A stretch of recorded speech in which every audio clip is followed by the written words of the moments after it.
at everyone. Stream is beginning on Twitch. Great. Do you have any announcements before we begin? Do I have any announcements before we begin? Yeah, so there's a challenge posted in the announcements. We'll be highlighting the selected challenge, and after we play each one, we'll post the URLs for each of the matches in the thing, so you'll have them. Yeah. Great. So this is the qualifying bracket. The top 8 of the winners bracket and the top 8 of the losers bracket will be going on to compete at the finals tournament this Saturday. Other announcements: if you're taking this class for credit, the deadline to submit either a winning scrimmage or a around 5-page report is this Thursday at 8 p.m. So if you are enrolled in the class, we highly suggest you do that. The team that you need to scrimmage against is Tadevs, and it is currently running what is on example Funks Player, which we've been developing in lectures. Great. With that, we should get along. So we're going to be starting with round 3 of the winners bracket and round 4 of the losers bracket down here. And we'll be updating this basically as we go along. So the first up is Standard Technology and this YouTube link. Great. It's Gnomes. It's Gnomes. Oh, okay. Yeah. Is it this first one? Yeah. That's we're all set. All right. Great. You can. Oh, down here, and we'll load it. Great. So, what is happening? Give it a moment. Give it a moment. All right. These are really big replay files. Also, you're running Chrome or Firefox? Chrome. Let's switch to Firefox. Okay.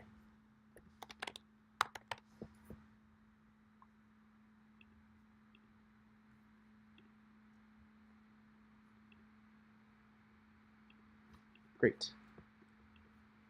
Default browser, not now. All right. And localhost 8123. 8123. Great. All right, there we go. Everything is working as it should be. And I'll just take things over here. All right, so we get to watch this first game. So do I just press play somewhere? Yep. Just start button. There's a start button. Oh, here we go. Yep. And as expected, this is a huge replay. We're expecting matches to frequently go to 1,000 rounds and have upwards of, hundreds of thousands of turns. Great. So we can see, starting off, we have a lot of pilgrims going around. Red is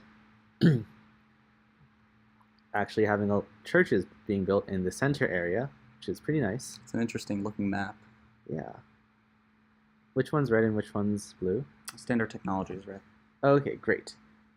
So currently Standard Tech is red and the YouTube link of Gnomes is blue. So yeah, pretty interesting. It seems that red has this, or Standard Technology has this like center area pretty locked down. And sort of barricaded off with that church. Yeah. It's a lot of nice church development. It's great. It also looks like they've managed to take the top right corner. Yeah. It seems like it's set for them. They just have this really nice dogma of like continuous expansion. Yeah. Can we zoom into this? Yeah, absolutely. Yeah. Great. Pan around. It's really nice. Let's just make this a little bit bigger. All right. Okay. It seems that not that much speed, yeah. Yeah, let's up the speed over here. It seems that blue does have this line of snipers slowly building up at the bottom, which is going to be quite interesting. And there's a little bit of a skirmish over here of the snipers.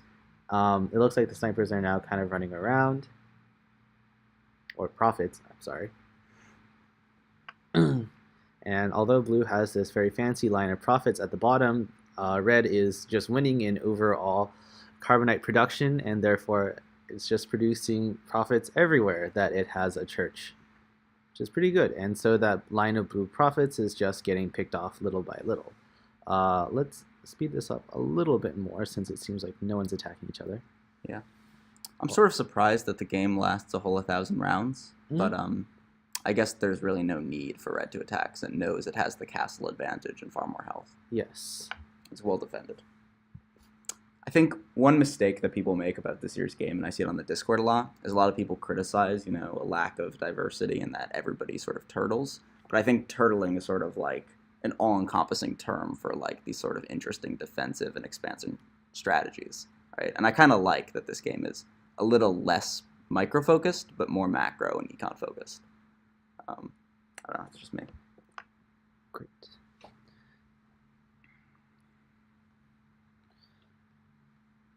And if, okay, so Josh is checking both the Discord and Twitch, so we're good here.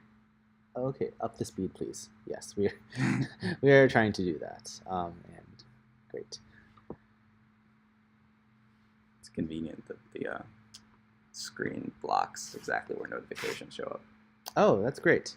Oh, we should also update our BC19 version to 0.4.7, otherwise we might start to see very weird bugs. Oh, okay, great. We'll do that for the next match. It looks like it didn't affect this one.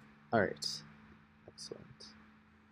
All right, we are at the maximum speed now, and you can also switch, stop the autoplay and switch to sliders and just drag along. Oh, okay, great. How do I do that? Press the stop button. Stop button. Okay, great. And how do I change sliders? Okay, great. Set turn. All right, and we'll just sort of slide through this. Oh my goodness, that is a lot of profits. Yeah. Wow. Okay, so it seems that Red has managed to fill the entire board with profits, and at the end, that means that Standard Technology has won this round. Yep. Great. Quickly before we begin the next round, I'm just going to quickly update BC19.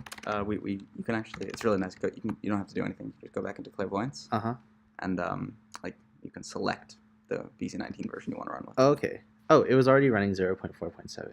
Oh no, but switch back into Clairvoyance. Yeah. Yeah.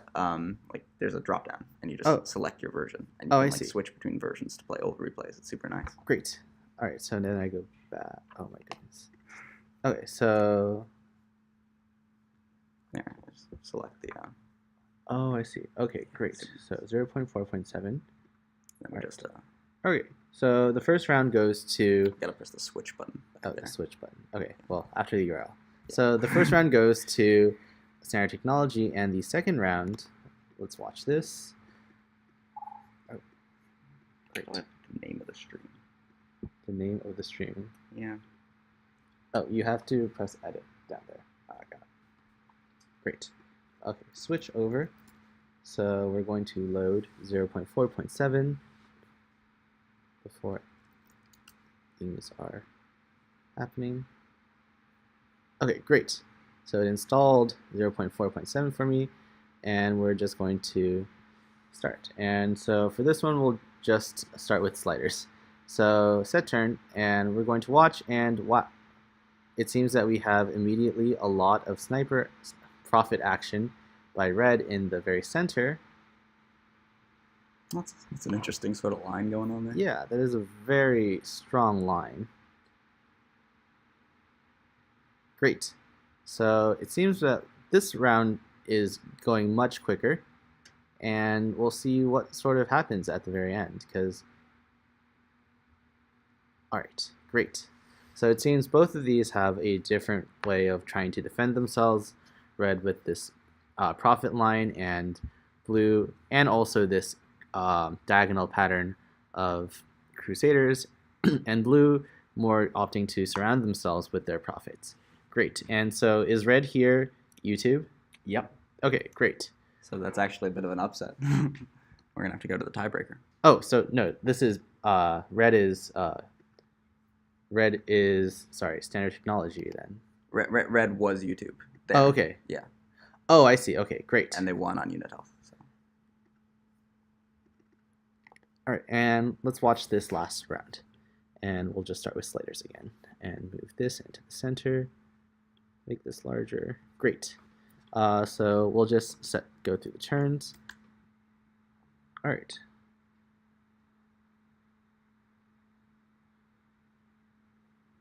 All right.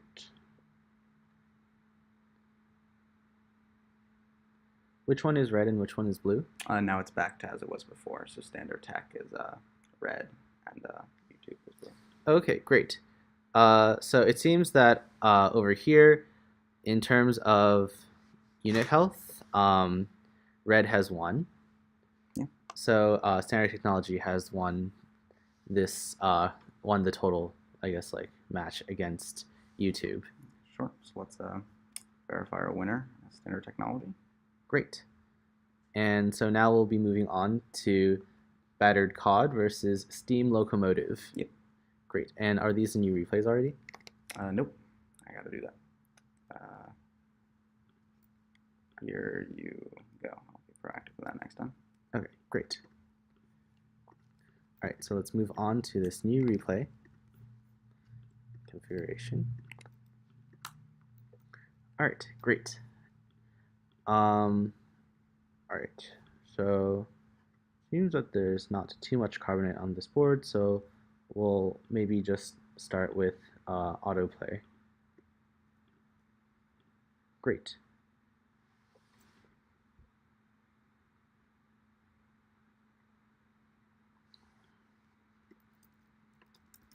We have an interesting. Okay, so this matchup is Battered Cod red, Steam Locomotive blue. Great. So Steam Locomotive seems to have an interesting profit, sort of, again, like this like diagonal pattern going on. All right. And now that we don't seem to have much interesting things going on, we'll just switch to the auto player. So it seems that as the round progresses, we get more and more units, so this turn count goes up dramatically. And yeah, we are seeing that. A lot of units, a lot of profits, just trying to make sure that they're defending themselves. Great. All right, and in the end, we have blue ending up with a lot more unit health than red, so I believe that blue takes this one. Yep. Great.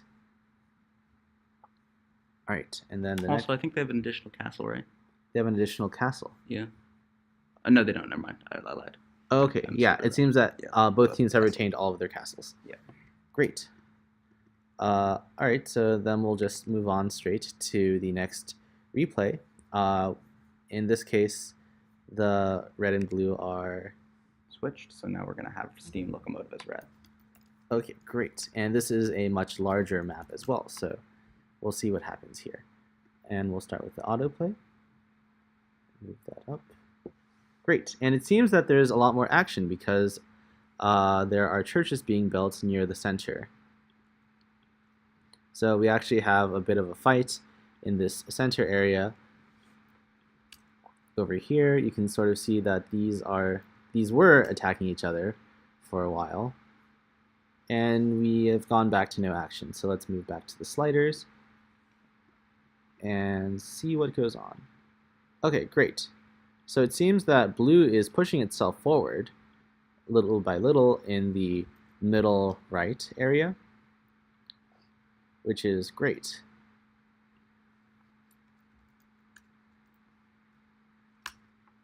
All right, and we are getting a really dense packing in red, but overall, generally you see more of like a sort of spread out lattice thing, so units can move freely.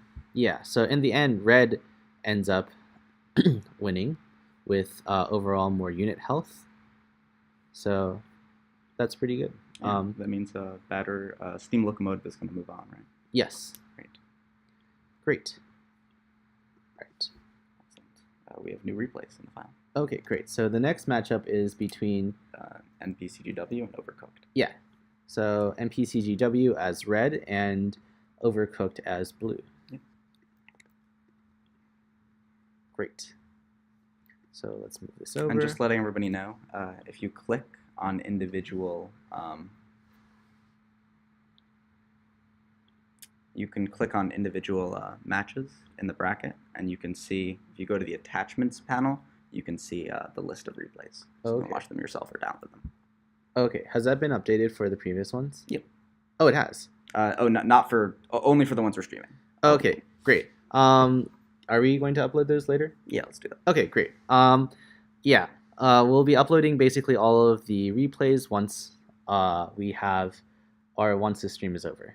So let's start off and see what the round looks like. And immediately we have a few very confused creatures in the bottom here. They're just sort of moving around in a little circle. Yeah, they're struggling to path. Great. Going to the corner. Let's see if there's any major action here. So it looks like Red is also creating a lot of unique units. They have a mixture of Crusaders, Prophets, and Preachers. We have a new little army system of Preachers in blue at the bottom there. It seems that they are not stuck, but they are also moving a little erratically. Pleased to know that none of these are example funk spots. Okay, great. So it seems that Red is mostly trying to build up its lattice of units, and it has this pretty nice spread of pretty nice, like, organized, like, Prophets in the center, Crusaders, and Preachers out on the sides. At the same time, it doesn't seem that like we're getting that much action, so we're going to switch to this slider and see if anyone goes. Oh, we have a preacher going out and adventuring into the world. Oh, okay, great. All right, so it seems that they're not doing much, so we're going to switch back to sliders. So yeah, it seems that the blue has these like preachers running around, and maybe that's how it's defending itself, and red is just building up a massive army. Great. So it's pretty clear here that red has won by unit health, and so that means that MPCGW takes this round, and we'll be moving on to the second round of this match. Great.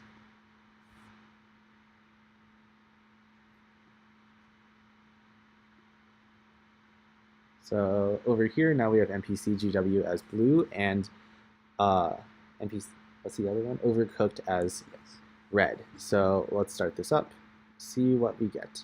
So immediately, so it seems that now we have these preachers just going for it, which is a lot more interesting than the behavior we had before. So it seems that Overcooked is just sending preachers one by one to attack, and it seems that they actually managed to attack the blue castles a little bit. Yeah.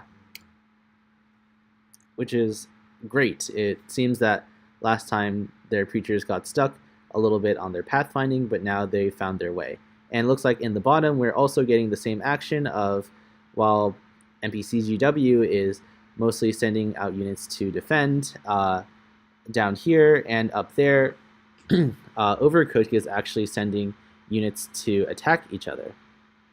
Now, it doesn't seem like the units that end up killing the other units ever try to reclaim their carbonite, which is pretty interesting. But at the same time, it seems that both teams have built up a pretty large pilgrim count, so that this is not too necessary for them.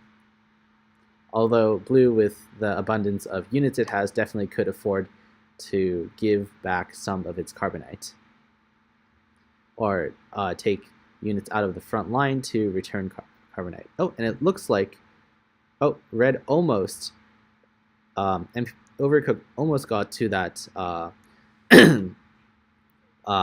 bottom castle out over here.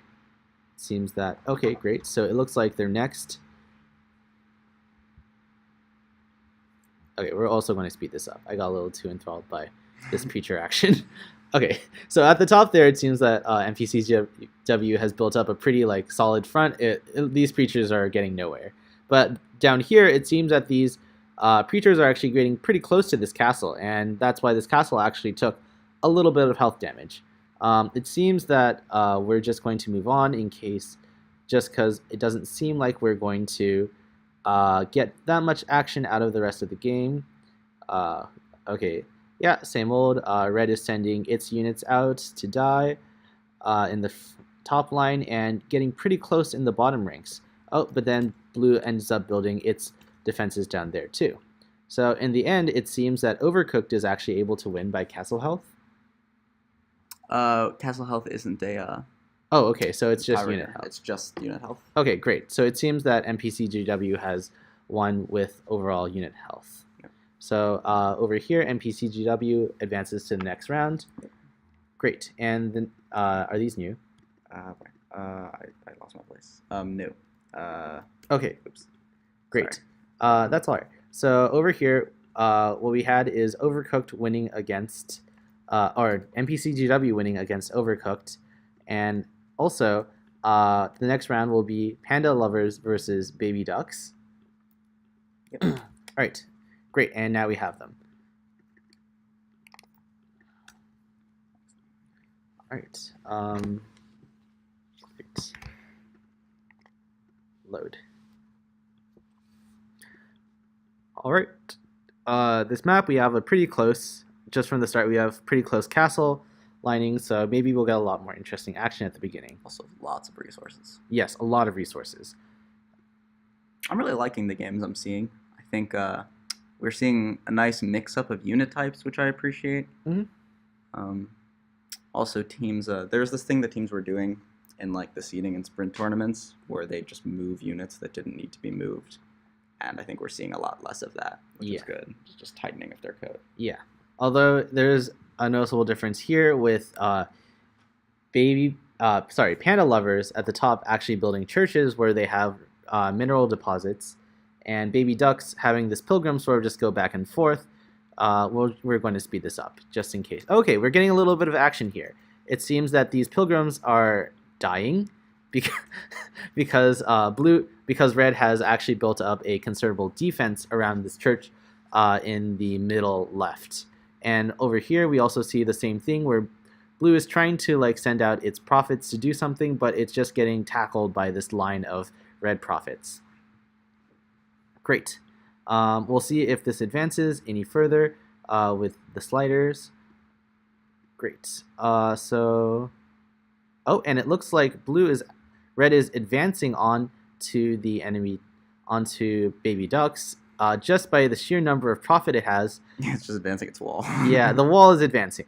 And it seems like, oh, great. Oh my goodness, that is a lot of Crusaders.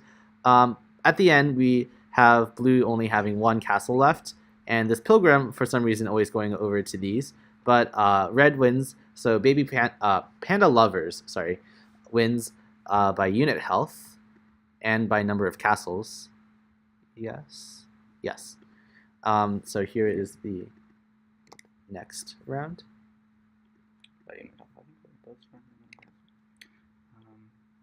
Yeah. Okay. Now we switch.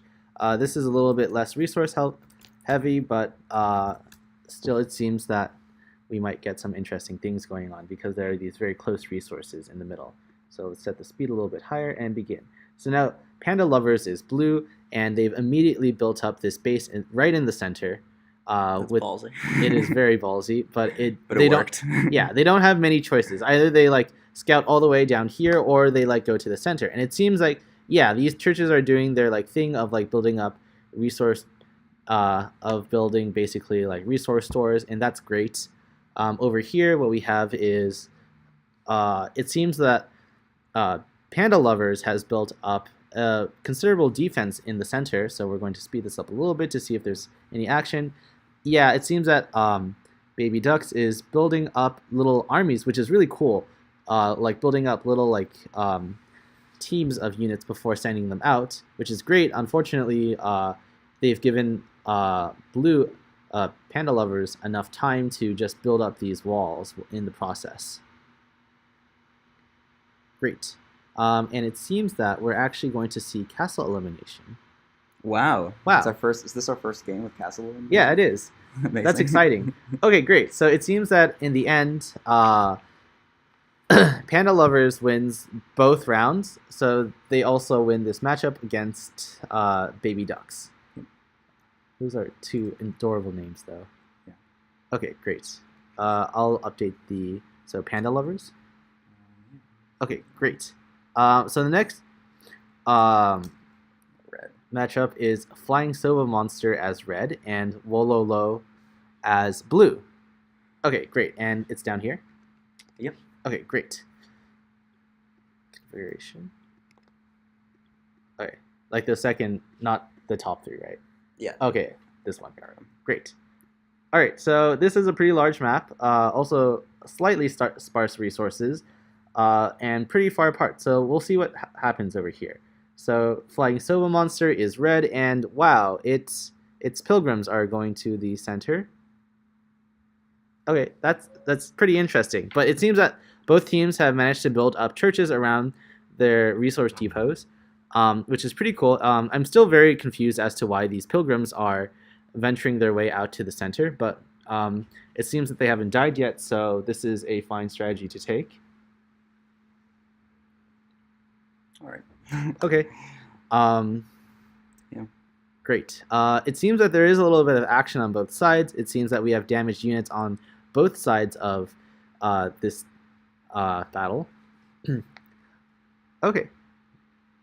And yeah, if you guys didn't see, there is a bunch of blue preachers from Flying Wololo coming up to Flying Sova Monster. Flying Sova Monster has also built up a considerable defense around its churches, which is great because the churches don't have that much health. But at the same time, it just has these like pilgrims lying around. Okay, great. It seems that we're not getting too much action. Besides, oh, just kidding. Okay, great. Sort of interesting how the teams are really doing very different strategies, but are still basically dead even. Yeah. It seems that in terms of unit health, they are very close together. No one's trying to tip skills in any way, though it's it seems that's aggressive. Oh, okay, great. We're getting somewhere. So it seems that we are getting attacks between each other. These pilgrims are just sort of walking around. Good for them, though. Yeah, it's a bit of a waste of fuel. Yeah. But honestly, neither team seems to be so lacking in fuel, but that's probably because they're not really doing any major operations with their units. Great, and so we'll just move straight to sliders. And so what we have here... Oh! Yeah. Okay. Blue keeps on trying to attack, and it just never works for them. They always just sacrifice units. That is unfortunate. And it seems that Red has built... Flying Silver Monster has built up a considerable... Oh! What just happened? Okay, so let's watch that very ending for a second. And it seems that Flying Silver Monster, in a last-ditch attempt to get a lot of unit health, just ends up building at the very end. So we can watch that sort of happen in real time. Blue has, unfortunately, stopped having that much carbonites, but here at the very end, 191, 192, 93, 94, 99... Okay, Wow. Yeah, they just build everything in the last turn. Yeah, every pilgrim builds a church. It's not the most efficient thing, but every pilgrim can, so you might as well, right? If you have the carbonite. That's So, cool. Yeah, and now we have 316. The unit health gets Flying Sova Monster to winning this round, which is quite interesting. Yeah, Okay, that great. was cool. Yeah. So Battlecode replays the second one. Configuration. Load. All right. We have a lot more resource-heavy map, but only one church per person. So we'll see how this goes. Increase the speed a little bit, and we'll start.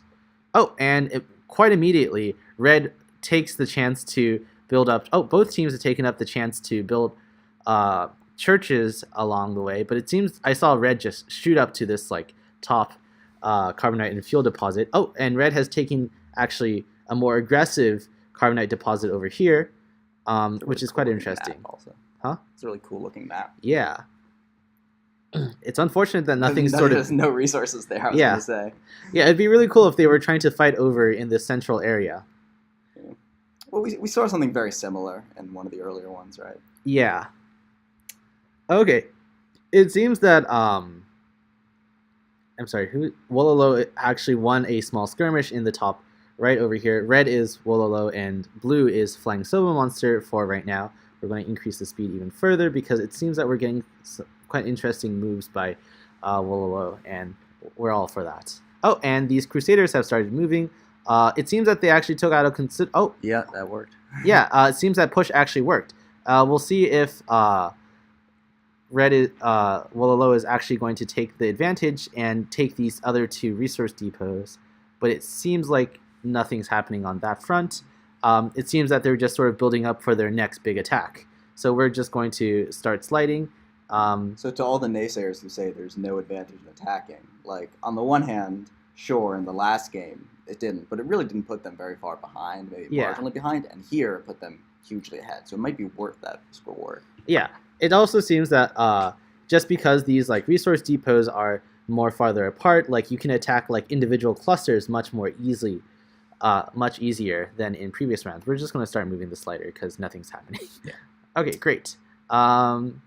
We are getting no action. Okay, great. And oh, it looks like blue actually lost by castle. So we're going to watch those like last few turns. Start. Yeah, so it actually ends up red making this final push down here and killing Flying Soba Monster's last castle, which is quite interesting. So to clarify on the attack used by Flying Soba Monster in the previous game with like the exploding churches thing, the reason that works is if a pilgrim builds a church, or a church builds a pilgrim, that the unit you build gets to operate during that round, right? So if you're at round 1,000, right, and you build a pilgrim, that pilgrim can build another church in that same round, and that church can build another pilgrim in that same round. So you can basically, if you have the carbonite to spare, you can basically build to your absolute capacity, as many turns basically as you want, which is pretty cool. Yeah. So we actually didn't get to round 1,000 here, so Flying Soba Monster didn't get that benefit. But it seems like a very good last round strategy just to make sure that like you do win in that you do win in the unit health, because obviously you're not going to make a final push on round 1,000. Somebody on the Twitch suggested that we run the first like 50 or so or 100 or so rounds on low speed because there's some interesting like resource fighting stuff. Okay. Yeah, definitely. And it seems like we're going to get that on this map too, because the resources are very spread apart. And again, we start with 1 castle. So we'll decrease the speed a little bit. Okay, we have a Crusader actually. Okay, maybe he's trying to like claim this. Oh, no. Okay, yeah, he is sort of taking a claim at... Oh, no, he's actually just going straight for it. We have... No, he looks like he's trying to defend that property actually. Okay, great. So he is sort of just making sure he defends.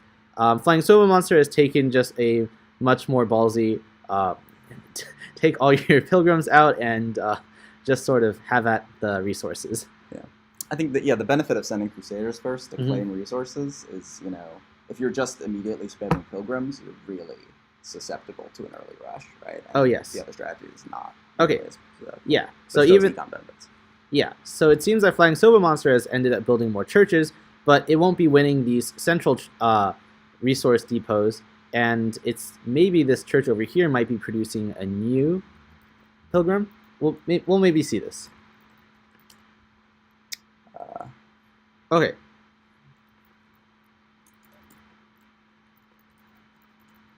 All right. We've gotten past the mark of like having interesting pilgrim movement for red, so we're going to speed this up a tiny bit, and also because we have more units on the board, just so that we can see what's going on. Okay, great. So we are getting this pilgrim moving over here and claiming this land over, and this is great. And it seems down here we have these really aggressive pilgrims trying to claim land all the way over here. It seems that blue Wololo has actually claimed this land for themselves using profits, which is great. This unsuspecting pilgrim is going down there, not knowing what it's in for, and probably going to, if it sees the profits, or if it gets attacked by the profits, maybe it'll turn back. Otherwise, and at the same time, Wololo has started making an attack. But it seems that Flying Soba Monster has switched to a more, to building defensive units around things, which is great. So we can maybe start speeding up. Yeah. Again. Definitely. So let's start speeding this up again. Okay, great. And wow. Let's center the map because people on Twitch are complaining. Oh my gosh. Oh, yes. Now that we centered it, we see that, yes, we have territories claimed over here. And this is pretty cool. we sort of get these like little clusters. They're pretty spread apart, so I don't think we're going to be lasting all the way to. Oh, I guess we are lasting all the way to around 1,000. Okay, so yeah, we'll see what ends up happening. Because it seems that they're pretty spread apart, and if red is not carefully guarding its castle, it seems that red sort of reactively builds units when it senses an attack. Because just kidding. Because this church over here has built up quite a bigger store than the other ones. It seems that Wololo is starting to build units in line for his next attack. We'll just wait. No, we'll just end up going to the sliders, because why not? And we have quite a few turns left. All right, great. So it seems that Wololo, he brings an attack. It doesn't work out as planned. Great. So even though Wololo has actually claimed a larger territory for themselves, over here we end up going all the way to 1,000. Oh, and Flying Silver Monster ends up barely winning the, just kidding, the unit health with 14.34k to 14.26k. Wait, can we see their explosion again? Yeah, we can see their explosion again. So we're going, so 93, 94, 95, 96, 97, 98, 99. Wait, stop it and run it at the absolute lowest possible speed. Okay, great. And I want to see like the individual spiraling, because I think we can go on a per turn basis, right? Oh yes, we can go on a per turn. So we're now around 1,000. Yeah. Okay, great. Oh, yeah, that's too slow. Okay. The absolute slowest. Okay, great. So what we're getting over here is mostly units not moving. Yeah, units are not moving. But we see occasionally stuff happening. We can speed it up even more. Speed it up a little bit more. Okay, don't blink. Okay, we're getting just in this last turn, no one's moving, but we are getting just these like churches popping up everywhere, which is very interesting. Yeah, so red ends up with there ends up being 825 robots on the screen, which is crazy. Yeah, it's just amazing. It seems that blue has also tried running out of its resources at the very end. I don't know if they were actually out of carbonite, but they're both at very low carbonite, but red sort of wins this like unit build push. Well, red runs out of carbonite because their strategy literally exhausts all possible carbonite. Yeah. Okay, great. So now we're moving on to this replay. So over here we have Flying Silver Monster winning, and we'll be moving on. So let's check that. Ooh, yay. Another round of the tournament ran. Great. Oh, great. Yeah, and so now we also have Useless Bot Please Ignore versus Second Foundation. And so this is the second line of URLs, right? Yep. Great. All right. Bless. All right, so we're going to center this. We're going to zoom it in because it's a smaller map. We have one castle and one sort of resource depot near the center, near the left sides. So it seems that I'm sorry. Who is red? Let's see who's playing. We're Useless Bot is red, right? Okay, Useless Bot has actually started building up a few defensive units, and it seems that Second Foundation down in blue has actually built 3 pilgrims on their way to sort of making their way down to these resource depots. Yeah. This is pretty cool. Like, these pilgrims are actually making pilgrimages to like outside resource depots.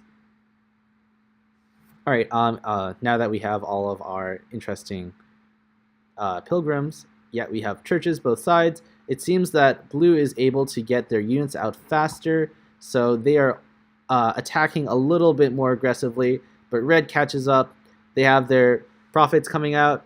Oh, it seems that red's opting for a more defensive strategy, but I think blue is noticing this, and they're bringing along a few preachers to get that AoE damage in. This is quite interesting. We have a few pilgrims from Second Foundation just sort of scouting out this center area, which is pretty cool. I don't know if that pilgrim's stuck or if it's trying to like suss out something from that center square. All right, great. we still get these sort of rushes from second foundation, and they actually managed to hit the castle a little bit, which is amazing. So they're sort of even though they have to make that entire journey, and this is actually another place where having a church sort of just like maintaining your front line might be a good idea, but they're sort of making that long trek, but they managed to take a hit at Red's castle, which is great. What happened here? We reached 1,000. We reached turn 1,000. So Red actually has more unit health. So in this one goes to useless was Red. Useless robot. Useless bot. Please ignore. Great. Not so useless after. Huh? Not so useless after. Yeah. Excellent. Whoops. Is it still the second line? Yeah. Okay, great. Okay, yeah. Yes, now update. Great. So now we've moved on to useless bot, please ignore as blue, and second foundation as red. So we'll slow it down and see how this goes. So we have two castles. We have these little risky depots over here, and blue is a little bit smart to bring out a prophet, and it looks like it's chasing away that pilgrim, which is pretty funny. It seems that Red has not built any defensive units, and so that pilgrim is actually chased away by this prophet that's sort of claiming land, which is quite interesting. We're going to, now that we have a lot of more units, we're going to move this up a little bit. It seems that the blue prophets have also claimed land up here, so it seems that Red is sort of holed up in its like little center, little like corner of the map, but they're also starting to build out units, so maybe we'll see a difference. So just remember, second foundation was the one making attacks last time, and it seems that they're starting to do the same over here. Even though useless bot has claimed land, it doesn't seem to be doing anything with that land. Great. We're going to speed this up even more, but we have some hot action going on over here. There are only pilgrims over here, and this prophet and this preacher definitely could be demolishing that castle, but it isn't, which is just very interesting. Maybe it's sort of waiting on the sidelines before making it a strike. Oh, okay, great. Wow, okay. Oh, okay. So it seems like that castle actually ended up defeating that preacher. Was it? Okay, but now they're being joined up by more prophets, more preachers, and so okay, and now they're making their move. So they actually managed to take down one of Blue's castles, and also managed to demolish that church over here. So now they're just making their ways to the sidelines, and looks like they're doing the same thing of waiting before they go on to make another match. This is pretty cool. Now they're being joined up by other bots, and although they're not able to successfully attack just because of this like cluster of prophets down here, they do end up having a lot. They just end up having a lot more power in just how many churches they have and how many units that they're able to produce at a time. So it goes first team to demolish the other team's churches to number of churches and then unit health. Is that correct?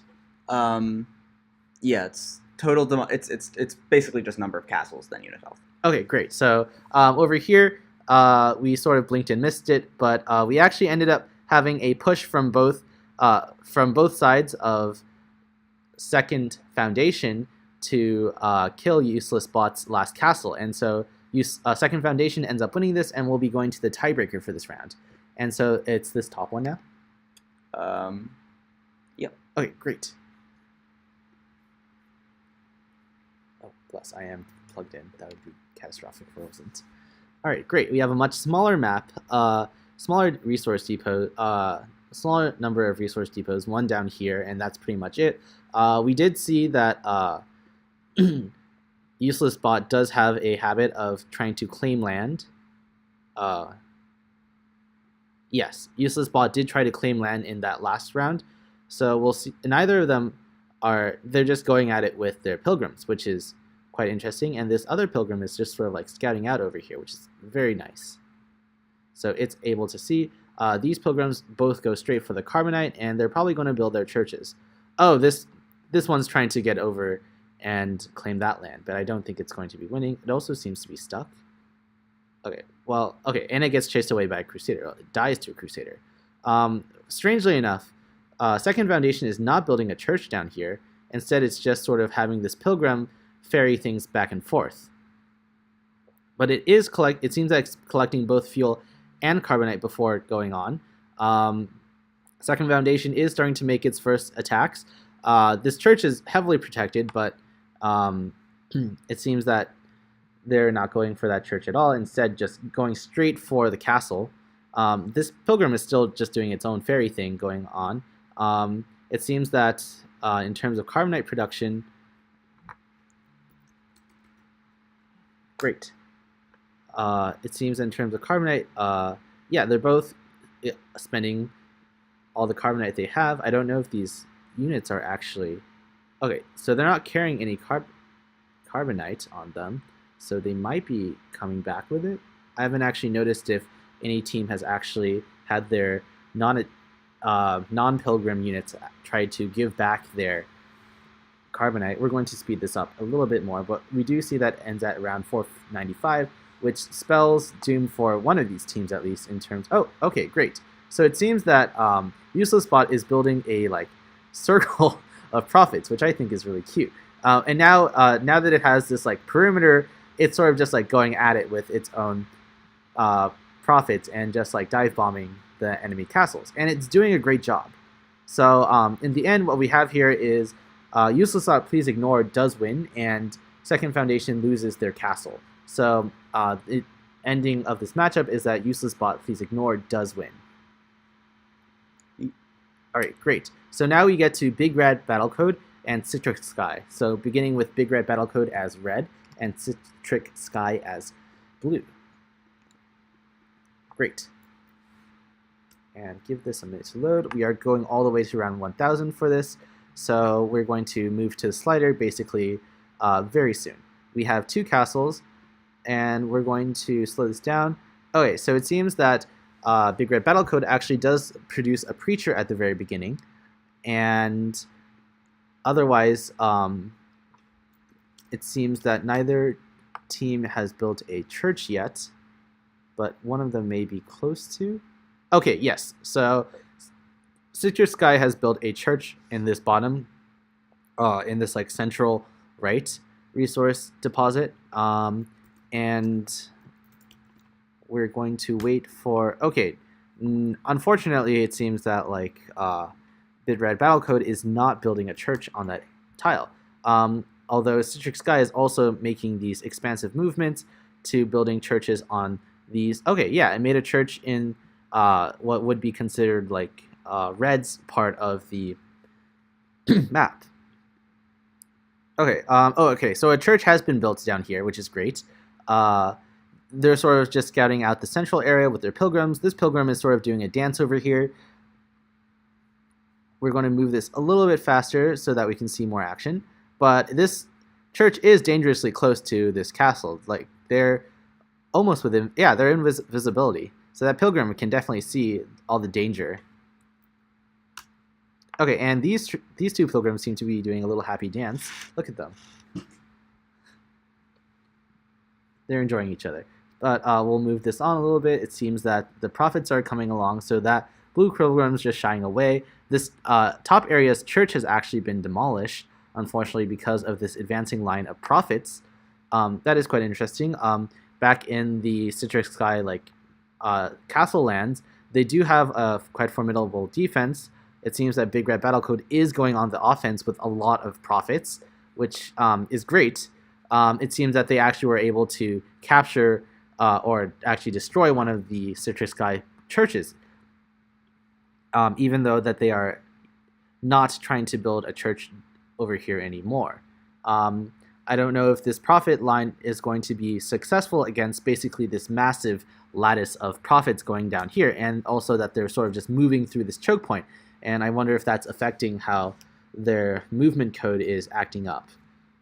As opposed to previous years, if you have a error in your code, be that trying to move on to your own unit or trying to move on to a unpassable tile or just timing out, we do not kill you. Instead, you just sort of don't move. And we do see, I don't know if these things are just erroring out or they're intentionally blocking up this passageway, but we'll see.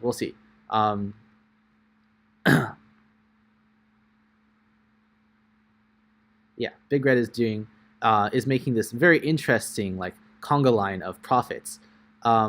It seems that we're going all the way to round 1000 for this, so I'm just going to stop this and move to the sliders. Okay, so we are getting more action from Big Red, and Citrix Sky has built up a very formidable lattice of Crusaders and Prophets. If only Big Red was building a few more Preachers so that it could just like wipe out multiple like of these. Great, and it seems that at the end, Citrix Sky wins by having a lot more units than Big Red. Just this like entire line, just like this entire area of Crusaders and Prophets is quite scary to look at. Let's move on to their second round. Big Red is now actually blue, and Big Red Battlecode, and Citrix Sky is red. Yeah. Great. We are going to round 1419 for this, so we are going to get more action from these. So at the very beginning, Citrix Sky, both of them are just creating their pilgrims, standard fare. We're going to make this a little bit faster because, yeah, that ain't happening. Okay, great. So you're going to notice over here that we have these these carbonite and fuel deposits very close to each other, and these very spread apart. It seems that Big Red has Big Red has 2 pilgrims over here, but it seems that Citrix Sky is the first to put down its church and hold its claim. Big Red has actually produced quite a few pilgrims, even though there aren't that many places. There aren't that many like places to have pilgrims. So we'll see how that ends up for them. So will they build a church? That is the big question over here. It seems yes, they have built their church. Citrix Sky has built another church up here, which Big Red has not taken the same. But they are starting to build preachers, which is great. It seems that they've started their attack. And yes, they are going after the castle up here, which is great. And I think that's why we're not going all the way to the end here.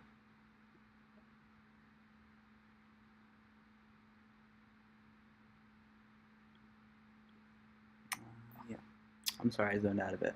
This is, which match is this? This is round 2 of Big Red Battlecode. So Citrix Sky won the first one, but it seems that we're going to see more action in this one just because we're not going all the way to round 1000. Yeah. Great, so I'm going to speed this up a little bit more.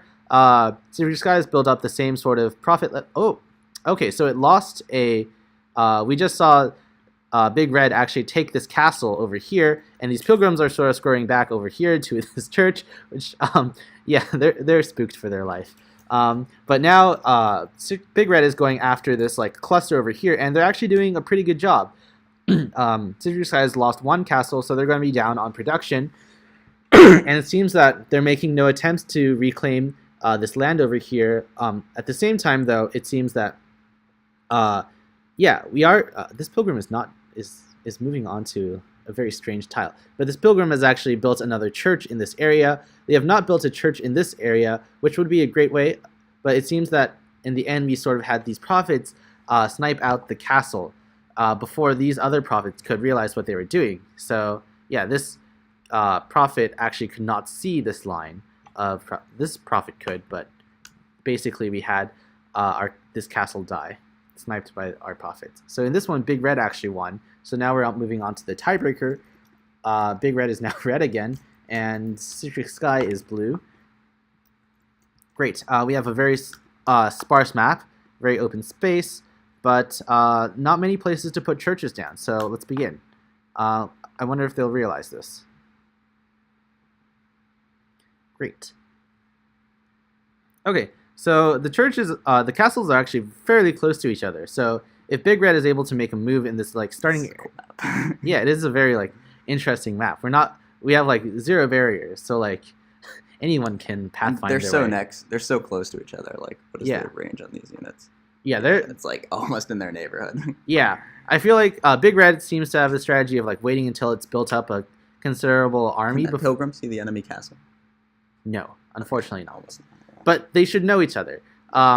Yeah, one of the things we didn't put the example fung spot, but you guys should put in your code is just making to check the vertical or horizontal reflections. I think in past years we've always said like, oh, if we're most likely this reflection, but this year since we have generated maps, You can there's look at the source, you know exactly what happens. exactly. There's like, you know, a 6 Sigma event that you have both horizontal and vertical symmetry, but if that kills someone in the final tournament, you know, Yeah, what world do we live in? great. All right, so we're going to speed this up. We are getting a lot more action than before. It seems that these prophets are trying to make their advances, but we have this sort of lattice that Secret Sky always makes in the previous rounds. Okay, but we have this cluster of prophets going down here. They're taking out the prophets over here. We're getting action, and it seems that in the very end, they have held down their base over here, which is strange because then they could just come over here and kill this castle. Oh, they're waiting for their friends over here. In the top, we have the same thing going on with less success. The Big Red has managed to take the bottom castle, so now we're watching over here to see what's going on, and this castle is suffering, and it's gone. Okay, so Big Red wins this matchup against Citric Sky. I'll update that. Big Red, and now we're moving on to Caps Lock and Kryptonite. Caps Lock as red and Kryptonite as blue. Great.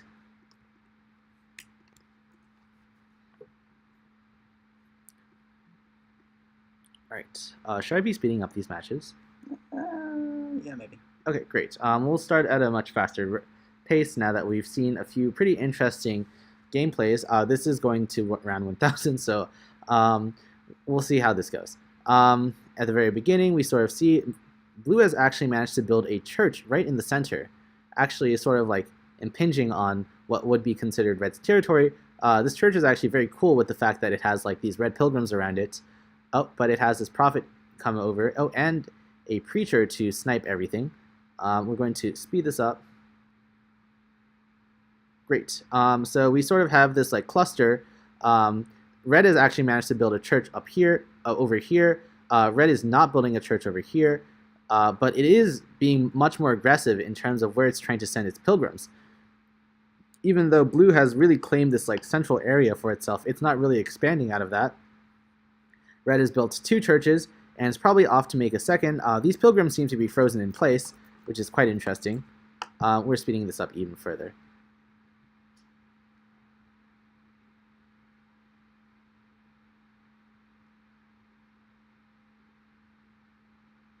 All right, and we are seeing a little bit of fighting between these churches, but not so much going on with this castle over here. It seems that this castle is actually very defended, not that great, even though we're going all the way to round 1000.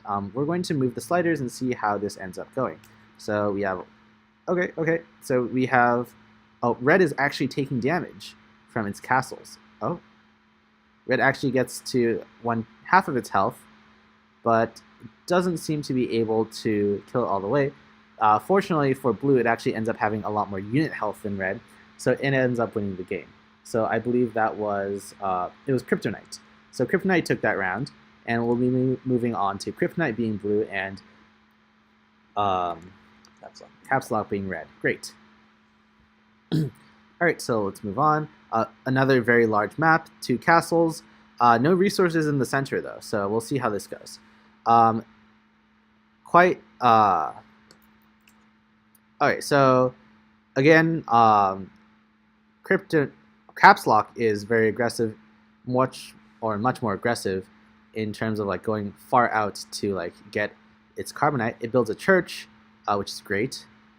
I'm gonna move on a little bit further to see what goes on. These pilgrims are sort of trying to get all the way over here. I think they're getting spooked by those units.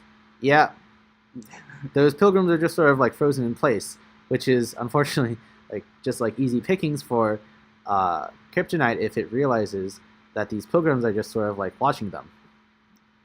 I'm a little like surprised that more teams aren't taking advantage of the thing. Like if you have a Crusader just picking off units like that, you can gain, you know, a huge amount of like carbonite versus what you can do by mining. Yeah. It looks like these. Oh, okay. So the church over here has actually been demolished, or whatever sort of thing red had going on here. Blue. It's rapidly expanding to literally all of the resources on the map. Yes. So it seems that red. And red takes damage. Oh, which is quite interesting. Okay, so in this matchup, we actually ended up having Caps Lock winning and Kryptonite losing. In the last one, we had Kryptonite win and Caps Lock losing, I believe. Yes. So now we get to move on to a tiebreaker.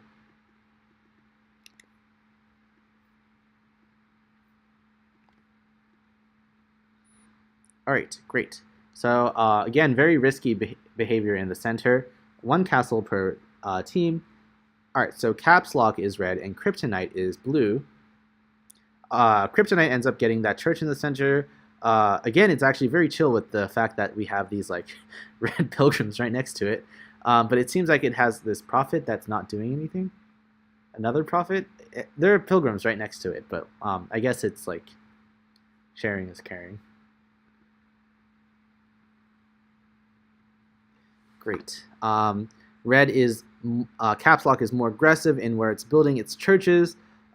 Blue really should be watching out for all those pilgrims that are just sort of watching it. Yeah, that prophet just sort of chased away those pilgrims. We're going all the way to round 1000. Okay, great. Okay, great. We'll just move on. It'll be a while. It's gonna be a while. Okay, so we have this like nice clustering. Nothing's sort of happening. These pilgrims are sort of doing this like little dance to their church, which is great. Kryptonite is building up its unit health little by little. You can sort of see it's turning the tide on Caps Lock, although we're just going to move to sliders because we're going all the way. So we have Kryptonite building up. Look at that massive lattice. Oh, but it seems that red has actually managed to attack the castle. Yeah, Caps Lock actually attacked the castle a little bit. Okay, great. So it seems that Kryptonite won by unit health, which is quite interesting because Caps Lock managed to damage their castle a little bit. But it seems that they're sort of building out this like central area with this church and not really protecting its castle. So in the end, we have Kryptonite winning, and they'll be moving on. And next we'll have Dose and Volatile. Okay, so it'll be this one. I think it's DOS rather than Dose. Oh, okay, DOS. That's my guess. It could be Dose. I hadn't considered it as Dose. Okay, well, if they want to correct us, that's totally fine. If we mispronounce your name, and it doesn't look like you smashed the keyboard, feel free to correct us. All right, great. So we move on to DOS. DOS as red, and who is blue? Blue is, look at the bracket. Volatile. Volatile. Great. So we have red. We actually have a lot more unit action going on. This one is actually carrying a bit of carbonite on it.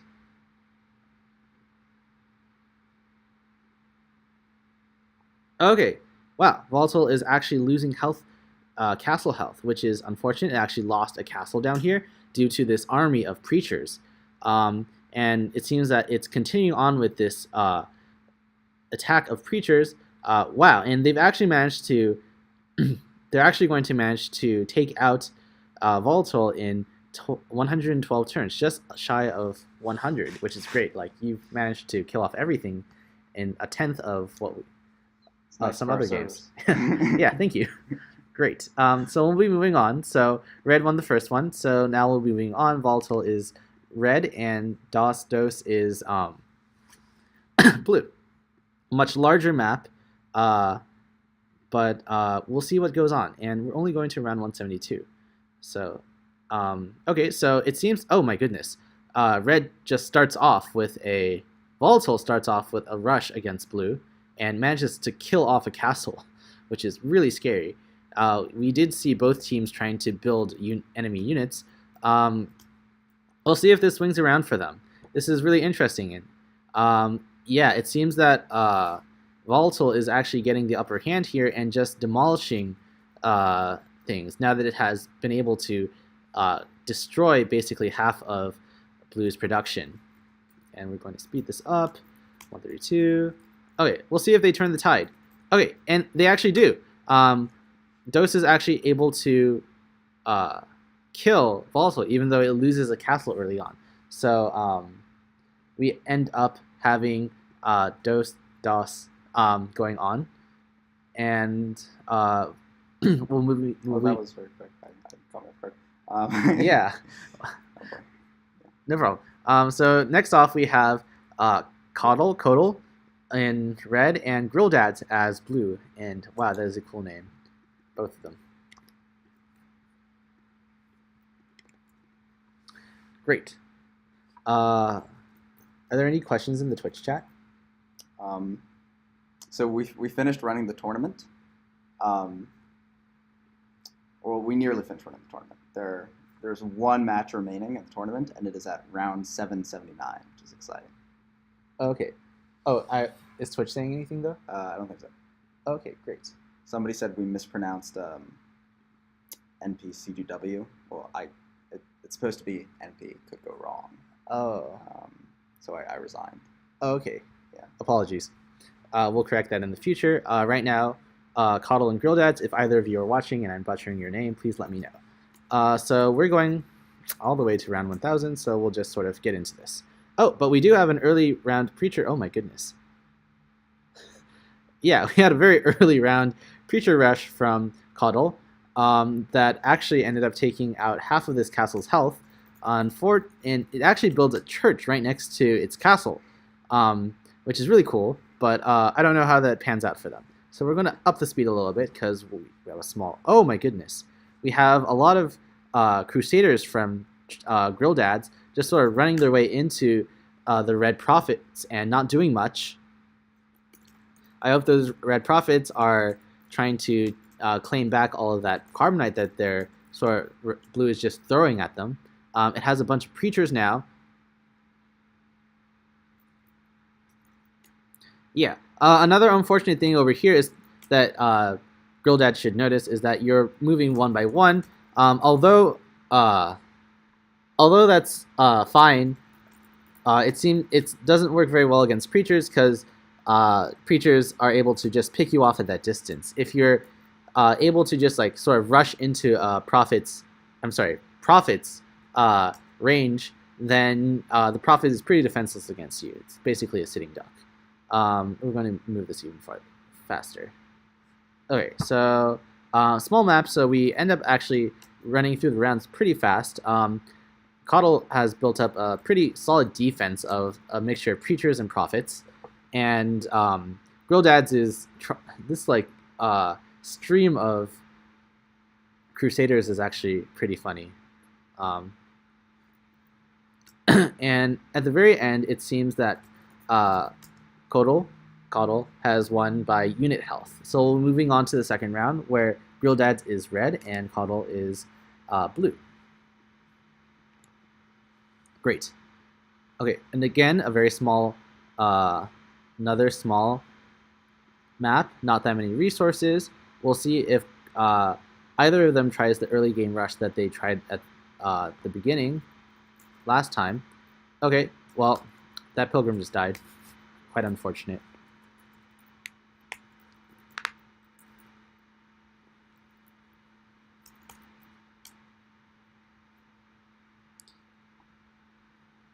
Alright. We'll move this a little bit farther. Grill Dads is going in again with its Crusaders. Sort of, it actually is this very nice like formation of like 5 Crusaders at a time, which would be great if it wasn't for how defensive this like formation is over here, and how like even though like if you were to rush in, these other Preachers would actually pick you off, or these other Prophets would pick you off as you're trying to kill this Prophet in the front. And also it's sending out its Preachers to see if it can do any damage. So I like that both teams are trying to do some offensive plays over here. We're going to speed this up even further just because I'm not sure what's going on with these Pilgrims down here, but they're sort of doing a dance. It's nice. Both teams have managed to keep up their fuel economy, which is great. I guess on a small map, it matters a lot less. These Crusaders also are just running around. Red has built up, Grill Dads has built up quite a fuel store, so it should try to take advantage of that, although it doesn't really have the Carbonite capacity to do much. Coddle has actually managed to take up a lot of territory.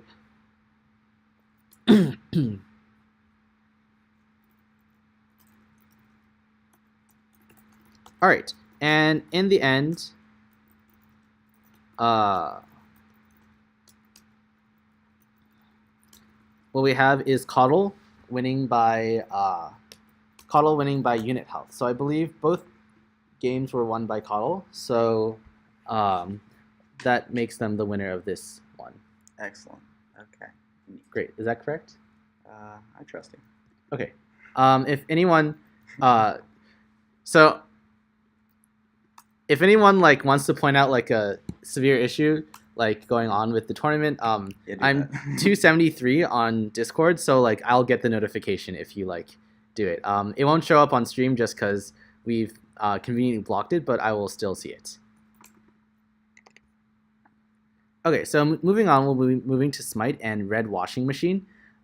Smite as red and Red Washing Machine as blue. So we'll see how that goes. Great.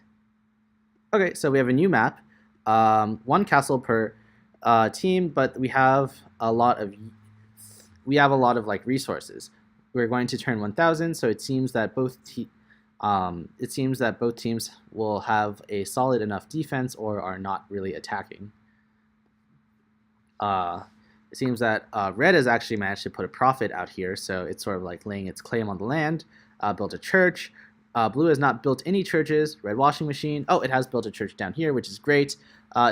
Red is now at 2 churches, 3 churches. There's a cluster of churches over here, which is quite interesting. Red is sort of staking its claim in this bottom over here.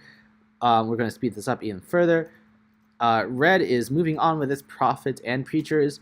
Still not really doing anything with this like thing it's claimed over here. We're going to move on to sliders because we're not really seeing any action.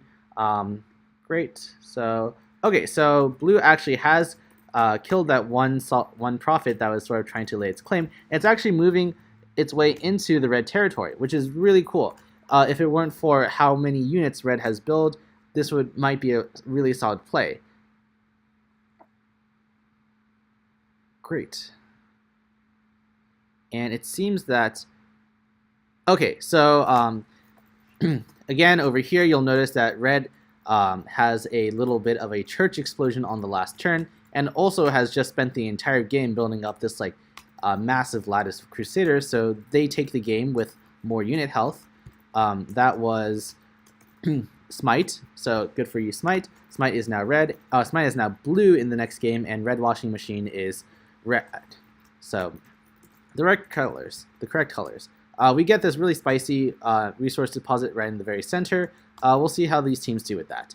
So at the very beginning, it seems that Smite has laid its claim just like before, and it's managed to take that central area, which is great. So Smite is actually so far has a very good early start. We'll just speed this up along. Neither team. Oh my goodness, that is a lot of pilgrims. There's actually too many pilgrims. But yeah, it's sort of just building a perimeter of pilgrims instead of offensive units, which is quite interesting. Let's see if Red Washing Machine tries to make an offensive push, which might be effective because this is just pilgrims. There's like one prophet defending all of this. Oh, okay, and we sort of get this like Crusader sort of thingamajig going on in the back. We're going to stop and move to the sliders because this is kind of boring. All right, great. So we get prophets, we get preachers in the bottom, and red stopped doing things. Okay, yeah. Well, Red Washing Machine didn't really have much. It actually didn't use any of its 1.6k carbonite at the very end. Yeah. So Smite wins. Make that exploding churches. Yeah. There's no reason not to. You have the carbonite. Exactly. So Smite wins this round, and we'll be moving on. We'll try to speed through these a little bit more, just because like we don't want we want to get to like the more interesting ones at like round 5 and round 6, and I'm sure all of you are dying to know who is in the top 16. So that, yes. So now we're moving on to Hack Attack and Knights of Camelot. Oh, yes. Oh, and is this correct? Yeah. Okay, bless. Great. All right, very sparse map. A very interesting central carbonite resource deposit. And we're just going to change this to sliders. Oh, but we are getting some action, which is great. So Knights of Camelot is blue and someone else is red. Who is this someone else? It's find out. Let's find out. Hack Attack. Okay, so Hack Attack has laid claim to this central area, which is great. This is a very large map. Oh my goodness! And they've sent preachers. There's like a conga line. Oh, they're doing it again. This conga line of preachers going straight for the enemy team, and they've managed to actually deal considerable damage. That Almost one's dead. successful. Yeah. So the next conga. Okay, great. Next conga line actually won, and this conga line over here is not doing as well. But now that red is winning in the production department, we're going to see some changes. These pilgrims over here are doing some sort of like weird dance. I don't know what they're trying to do. But in the end, Hack Attack wins by just their sheer, by just like destroying the enemy castles. So we'll be moving on to the second round. Hack Attack is blue, and we'll have Knights of Camelot as red. Camelot. Gotta make sure I pronounce it correctly. Great. Each round is taking 6 seconds for the last match. Oh my tournament. goodness, that is unfortunate. Okay, so we'll start.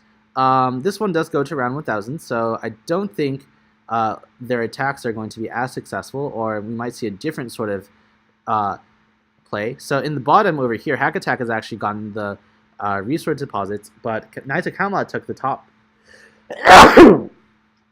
Which is pretty cool. This top area is very fuel heavy, but this bottom area is pretty carbonite heavy.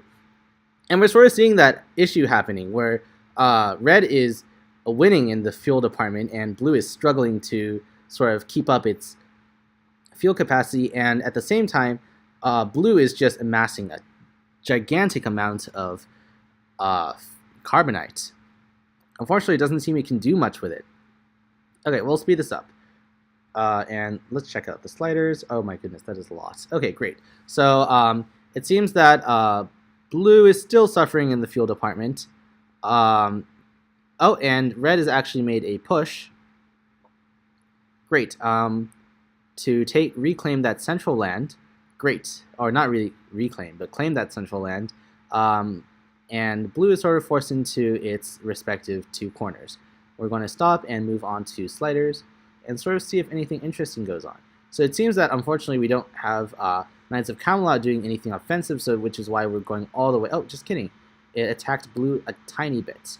But over here, what we end up having is Knights of Camelot exploding with Crusaders. Oh my god. And at the very end, just takes up like a third of the usable space on the map, and they win by unit health. How do they still have so much carbonite? That's crazy. They've been hogging basically this carbonite deposit since like round 300. So, okay, so Knights of Camelot won that one. So now we're going to the tiebreaker. Knights of Camelot is blue and Hack Attack is red. We are not going to the end, so maybe we'll see some pretty cool things going on. Both teams seem to have some sort of offensive push, so we'll see what's going on. Over here, what we have is these pilgrims going over here. There's a lot of very juicy carbonite and fuel right in the center, so that is bound to have some cool action. Hack Attack manages to place down a church on one of those deposits. Let's see if it claims the other one. No, Camelot takes the other sort of resource depot. Neither of them are really caring about this like other area, but it does seem like blue Hack Attack is making a rush. Horrible position. Yeah, so it seems that red is starting to make its push towards the enemy base. It's managed to, it killed one of the it killed this castle from Knights of Camelot, and we'll see if they're making another push, who sort of survives this matchup. It seems that over here, since it's a central area, they're building up a lot of pilgrims, a lot of units, but this area is a little bit sparsely protected. So let's move on a little bit because we've started to produce a lot of units. Okay, so the pilgrims rushed back once this area was reclaimed. It seems that Hack Attack is doing pretty well, and it manages to kill the enemy. So, castles. So now we have Hack Attack winning that matchup, and we're moving on to 69 tons of data versus emoticons, I assume. That's, yeah. Emoticons. Great. So let's move on. Great. Kai Cubed. Thank you, Kai Cubed. The slider is very cool. Okay. Moving on to turn 1000. So let's see if they have either of them have cool endgame strategies. red is sort of just like scoping. It just got sniped by the castles, which is quite unfortunate. Okay, so neither team is really making an offensive push. Yeah, it's turn 200. They're sort of just building up their profit bases. We're going to go straight to sliders for this. We're going to stop and see how this match goes. So, yes, profits, yes, bless. Okay, so they built up enough profits to the point that, like, the profit walls are attacking each other, which is interesting, but not, like, slightly interesting, but not that much. Okay, great. So now that we have this, like, wall of profits, we'll see if anyone tries to explode their churches, and neither of them do. But, oh my goodness. Emoticons wins by a slight margin in the unit health department. Great. So we'll be moving on. Emoticons is is going to be red, and tons of data is going to be blue. Over here we have a much sparse map, one castle per. But okay, so it seems that neither of these teams have built really an offensive strategy, but rather opted to sort of turtle in their respective areas. That's definitely a face sideways. Huh? I'm Oh not yeah, just you're right. face. Yeah, it's like a skeleton, maybe? skeleton or a monkey. It's like A monkey. I see monkey. yeah.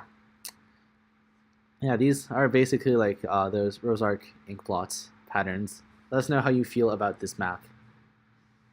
Yeah. Okay, great. Yeah, so it seems that Emoticon sort of has that like one pilgrim just chilling out and trying to take. I don't think it knows that like it's not working out, but yeah, I guess that's sort of like a communication blip between, because every so often that one pilgrim makes its like journey and gets immediately destroyed by that wall of profits. It seems although that this church has actually taken damage. Interesting. Okay, well, nothing interesting is happening, so we're just going to move on and go to sliders. Yeah, there's just one pilgrim moving on. Great. All right, yes, preachers. Yes, everyone loves, I'm sorry, profits. Everyone loves profits. Okay, great. So at the end, what we have is, now we have, oh my goodness, tons of data winning by a slight margin in the unit health department. So we'll be moving on to the tiebreaker.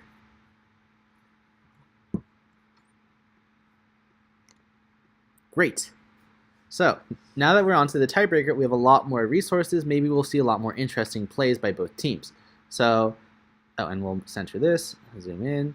Okay, great. So there's a church built right in the center by emoticons, a preacher defending it, but it's not doing so hot. All right, so we're going to speed up and see how their team matchup goes. Red is able to take more churches and more area, although blue is a little bit scattered. It has its like church up here and its church down here. Red has claimed this like central area. No one's really claimed this like really intense battlefield up here, just because. But we know that like their profits are going to have. Red is going to claim it. Red's going to claim it. Yeah, Red's claiming it just by the sheer number of profits it has. Red is sort of just building up these like, clusters of profits everywhere it lands. Blue is not really using its it's not really gaining much carbonite. Yeah, they're mining a fair amount. It looks like they're being inefficient in that they're depositing too often. Right? Yeah. Something's going on. Okay, well, this has stopped being interesting, so we're moving on to sliders. All right, profits. All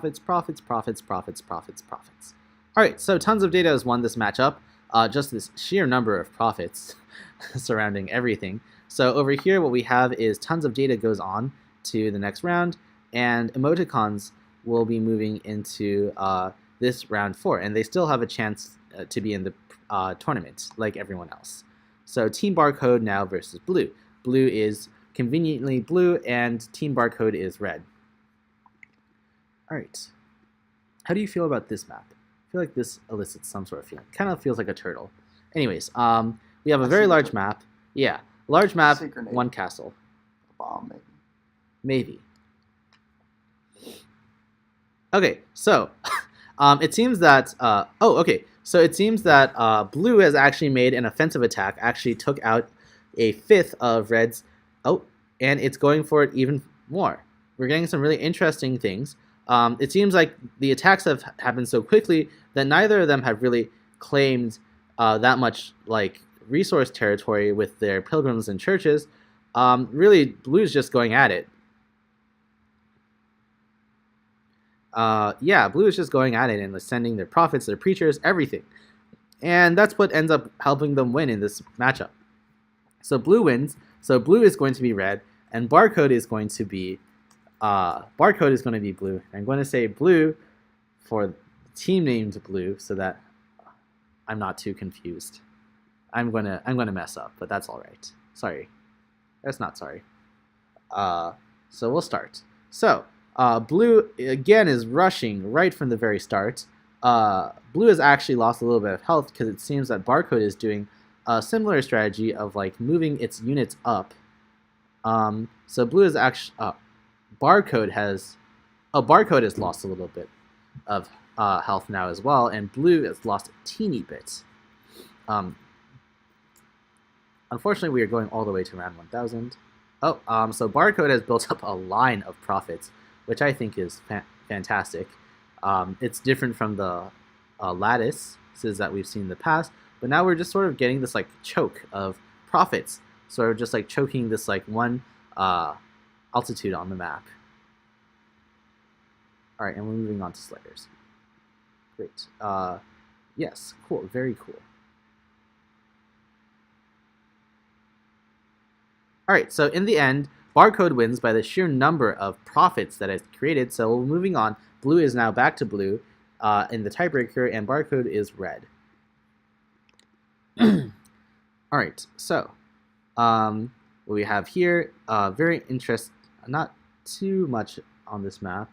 Interesting sort of like layout over here, but it seems that neither team is... Oh, okay, so red is doing something strange and putting a preacher over here, not really doing much. Maybe it's sort of like trying to protect like this area. Not too sure. Gonna move forward. Okay, cool. So barcode is... Oh my goodness. Okay, so red is blue has actually managed to take out a castle, and red again is building its line of prophets. But unless it's able to actually attack, it's not really going to do much. So it seems that for the remainder of this game, unless barcode makes an attack, blue is going to win this because it's managed to take out one castle.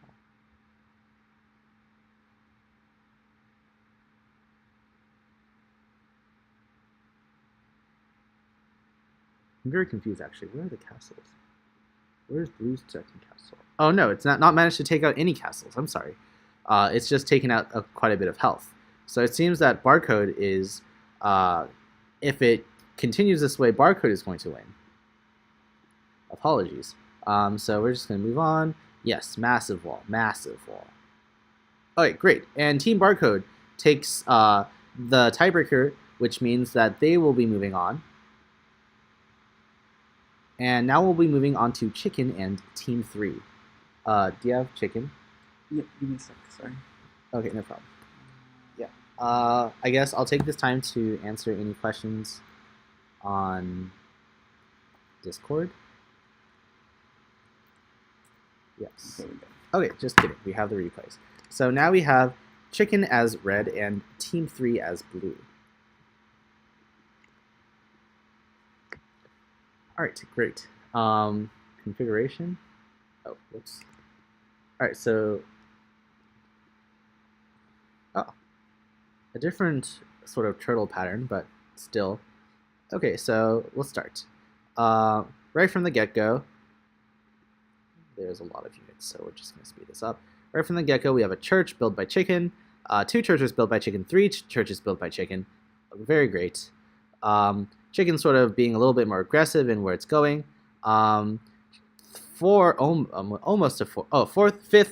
6 churches built up in the north. Down here, these churches are struggling to survive just because it's so close to the other castle. So it's not really giving that, letting Chicken take that area. Another church goes down.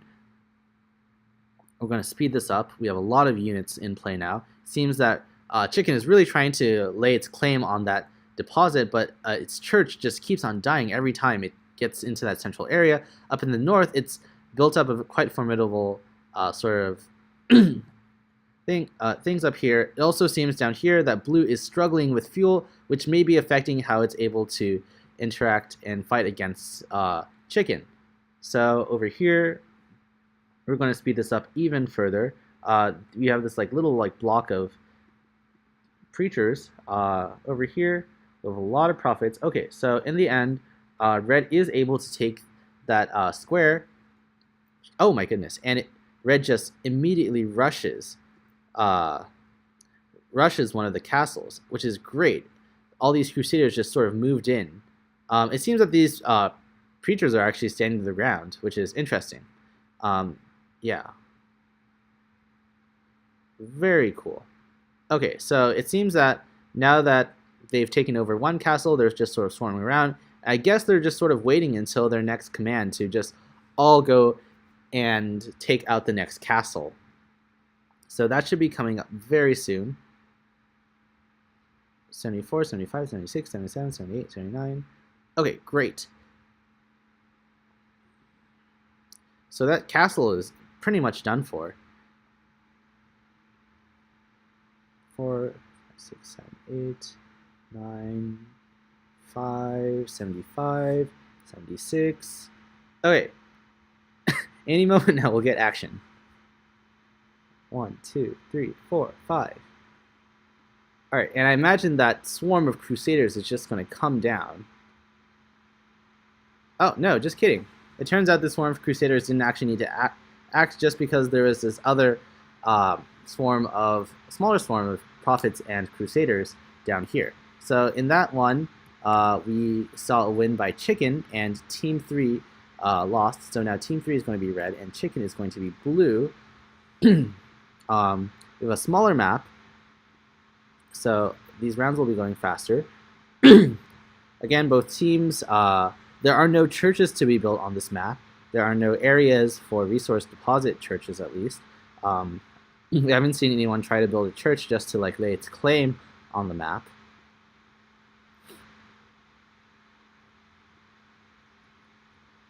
Great.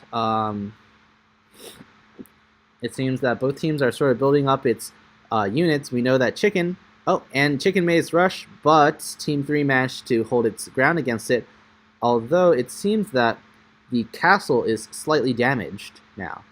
Chicken's castle. Okay, so Chicken again is building up its units to go ahead to make its next attack. Are we going to see much action?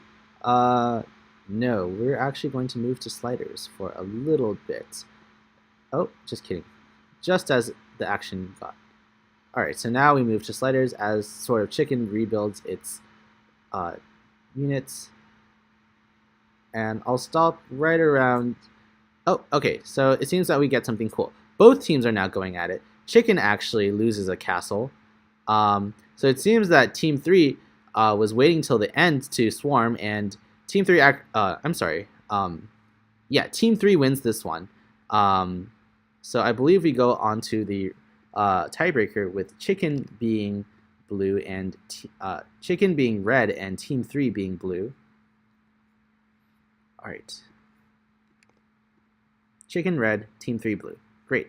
Much more interesting map. Is this the same map as before? Yes, it is possible. Okay. We often... Oh no, it is not the same. It's not the same layouts. Sorry. Okay, we have a similar layout.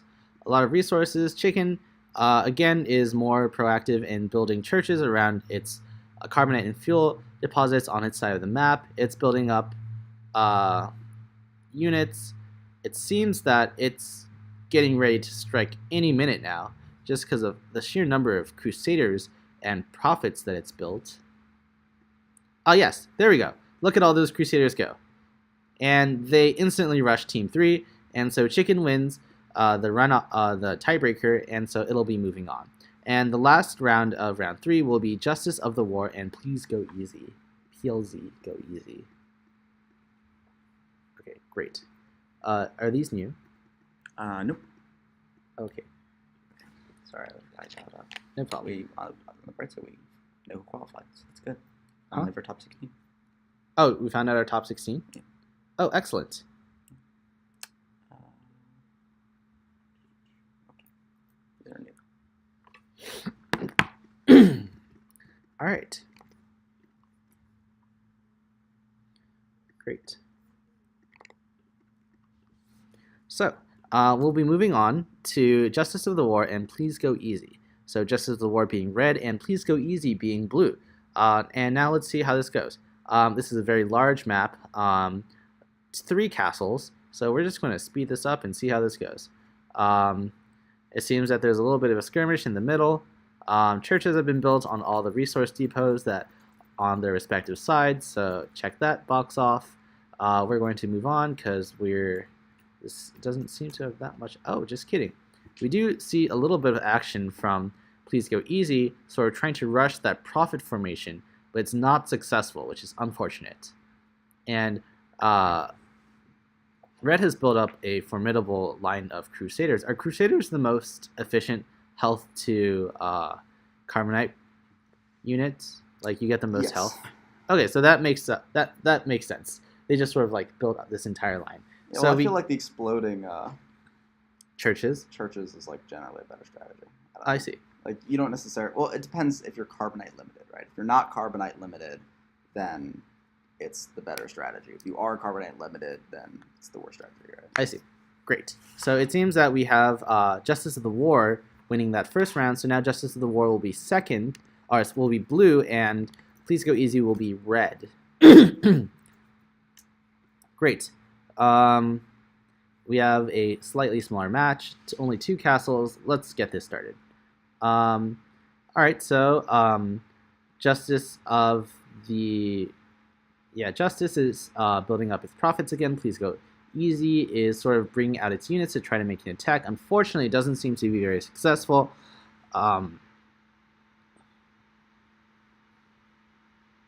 Okay, great. I'm just going to start using the sliders because we're not getting that much out.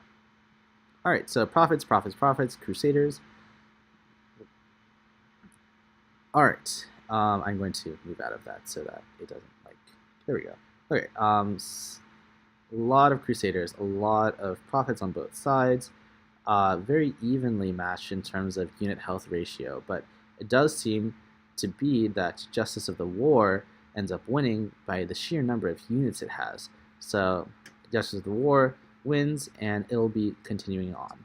Great. So now we'll be moving on to lose the rounds 4. Do you want to do the losers or the winners first? I kind of think for the sake of time, we might want to skip the losers and just fill it in. Okay, great. So we're moving on to the round 4 of the winners. So we're going to start with Standard Technology versus Steam Locomotive. And we'll be filling in the losers bracket basically as we go along, and we'll probably watch like near the end. Maybe. Let me open up the JSON, because it's now actually far bigger. So we're looking at Standard Tech versus Steam Locomotive. Yes. Let's see if I can find that somewhere. Standard Tech versus... Oh, wait, no, there's the winners, so... And then Okay. I'll take this time to interact with the Twitch chat and also the Battlecode Discord. Great. So, got it.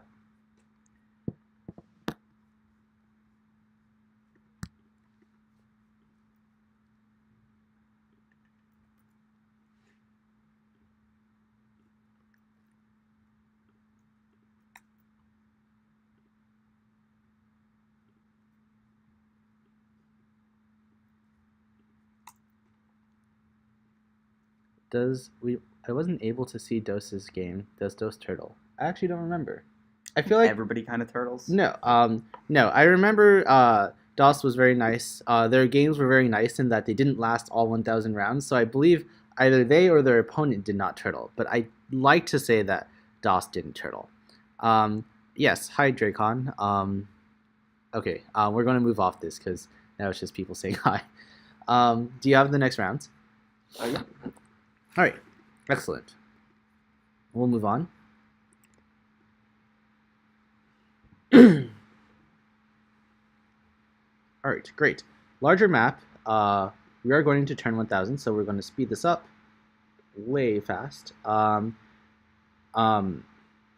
standard technology has managed to take the center area, which is great.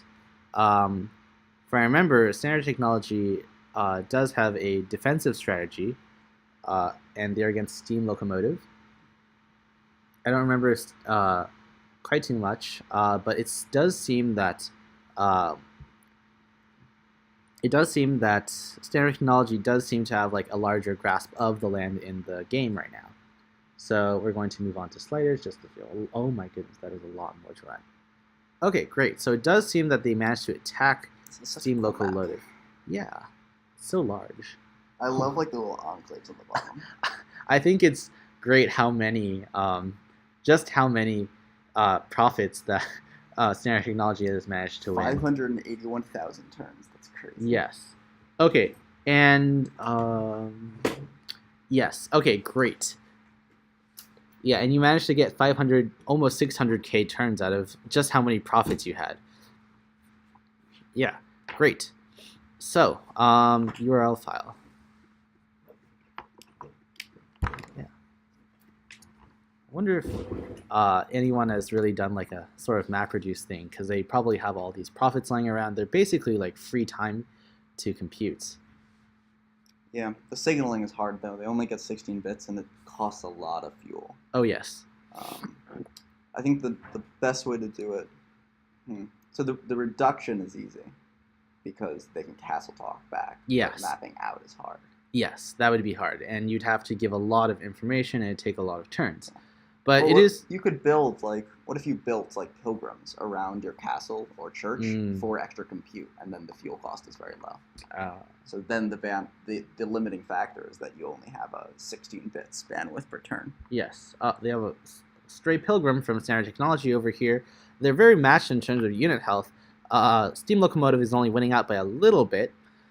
We'll see if that changes. If either of them have like a ploy for the end game.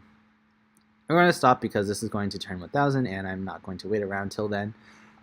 This is such a cool map. I love these maps. Yeah. Okay, so it does seem that Steam Locomotive has the upper hand in terms of how many profits it's making, but let's see if they make that turn around. Nope. I see 2 seahorses. Yeah. Okay, so Steam Locomotive wins by the narrowest of margins. You see 6.2k versus 5.2k. Oh, it is 2 seahorses. You're right. So we'll be moving on to the tiebreaker round, where Steam Locomotive is blue and Standard Technology is red. We are on. That was seed 1337. If you're interested. Really? Yeah. Interesting. All right. What a funny number. All right. We're again moving to turn 1000. I think we've. Okay. So. Again, we sort of see that Standard Technology is much more aggressive in terms of church placement and trying to defend those churches, and that seems to be paying off because it has almost 6 times as much carbonite as unit health as Steam Locomotive. We're going to turn 1000. I'm going to move to sliders. All right, yes, wow. Look at this proliferation of profits. Wow. That is amazing.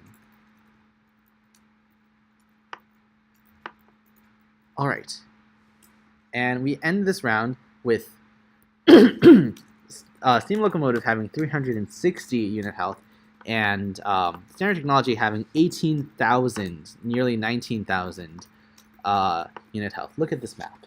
It is just so many profits and so many Crusaders. Okay, That's insane. it is absolutely insane, and it probably took forever to run. Okay, great. So it is now Standard Technology won that round. So we'll be moving to NP Could Go Wrong and Panda Lovers. Are those in? Yes. I think Okay, Yeah, we'll should just be check. So NP Could Be Wrong, Could Go Wrong is blue is red, and Panda Lovers is blue. So we'll see how this goes. We're going to turn 1000.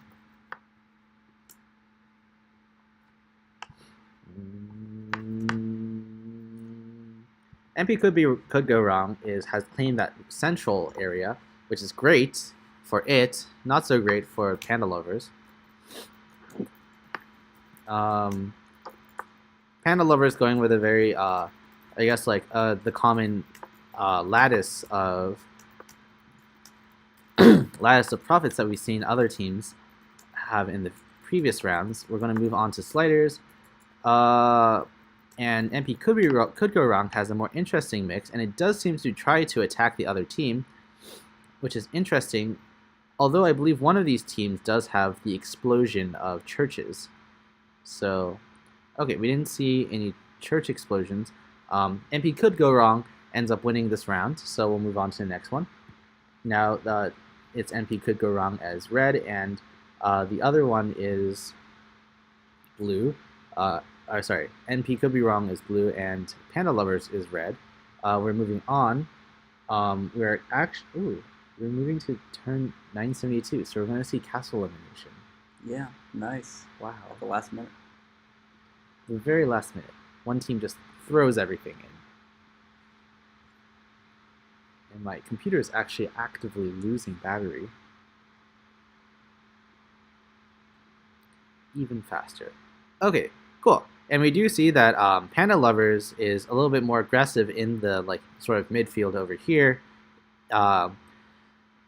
sort of being able to take this area for themselves and claiming this bottom area. It seems that MP could go wrong is not really trying to claim that area, and they should be moving out, but we're not really seeing much. So we're going to move to sliders. Because this is a large map, there are going to be a lot of units moving around. Okay, so Panda Lovers has amassed a gigantic number of creatures, but we'll see how this goes for them. Because one of these teams is going to get eliminated, so we want to see who. Oh, okay. So we're starting to see some movement. These Crusaders are sort of conglomerating over here, coalescing into these blobs, and we'll see how that does, what that means for the enemy team. So they sort of move in. I know this is kind of slow, but I guess it's pretty interesting action going on here. And that Crusader wall is just eating the Prophet's attacks and just moving into them, which is really interesting. Okay, great. And we are seeing, oh my goodness, that Crusader, those Crusaders are just stomping all over those poor Prophets. Okay, 20 more turns. It does seem that, oh, okay, so they took a castle, and they're just storming in. And yes, it does seem that MP could go wrong, takes another win over here. Is that correct? Yeah, I believe MP could go wrong won both matchups. Yep, it looks like that. It looks like that. Great, so MP could go wrong, moves on. And that was a very interesting Crusader rush at the very end. And it actually beat that Prophet lattice that we've seen so many teams use. So that's really cool. And this is now the next round of Flying Soba Monster and Useless Bot Please Ignore. By the way, the people who are winning these round 5s, 1, 2, 3, 4, 5, 6, 7, 8, are also part of the finalist tournament. So if you do see yourself being entered into round 5, congratulations. We'll be happy to see you in less than a week, actually. So now we'll see who it is between Flying Soba Monster and Useless Bot Please Ignore. Great. All right. Excellent. So now we have a pretty cool map. We're going to turn 1000, unfortunately, so we're going to speed this up. And wow, we have a lot of pilgrims by Useless Bot. And Flying Soba Monster is... Yeah, there's a little bit of a fight between Flying Soba Monster and Useless Bot. It seems that their unit health is pretty well matched. It seems that Red is... they're making good use of their Carbonite as they get it, which is cool. Now it seems that Flying Soba Monster is stockpiling a little bit. We're going to stop here, go to sliders. We have a lot more to watch. Useless Bot has a very formidable cluster of Prophets. We'll see if they're able to counter that. And the answer is, oh, okay. Okay, so it's Flying Silver Monster that had the church explosion. So Flying Silver Monster takes this round just because both teams ended up defending very aggressively, but Flying Silver Monster also managed to use up all of its Carbonite, whereas it seems that Useless Bot was not able to take advantage of that.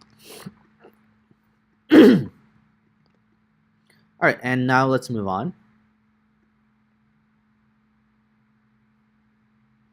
All right, and we're going to turn 1000 again, which does seem to be the help out the Flying Silver Monster. Flying Silver Monster is blue. Useless Bot is red. It seems that Useless Bot is trying to claim its land in the center area. We have a very similar map to the previous ones, but not exactly.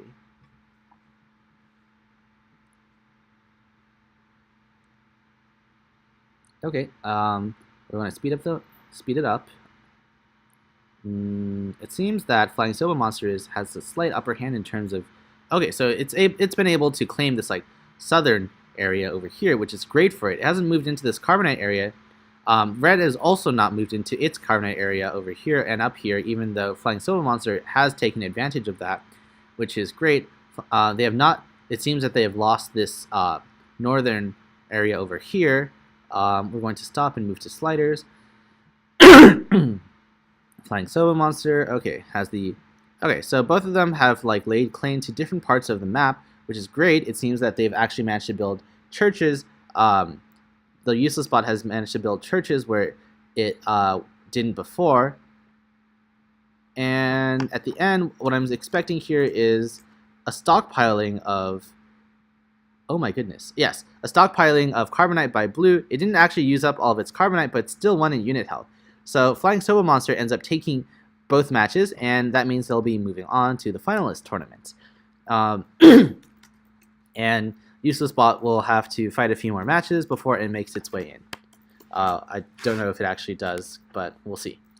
So now we'll move on to Big Red Battlecode versus Kryptonite. Are these new? Maybe.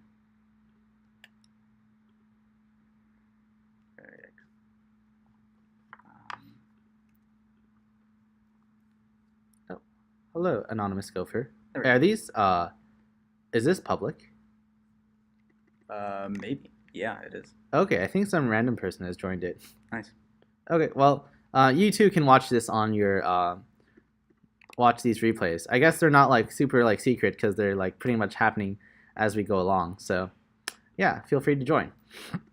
I guess someone took a screenshot of the stream. Or something. Or maybe it's Ben. Okay, great. So it seems that, who are these people? I actually totally forgot who is running right now. Could you quickly check the, it's after Flying Silver Monsters. It is... Yeah, okay, Big Red Battlecode versus Kryptonite. Okay, Big Red Battlecode. So Big Red Battlecode is the one with the Prophet sort of like attacks out there, which is super cool. It's sort of making its line of Prophets and sort of like pushing them out, which I think is a really cool formation.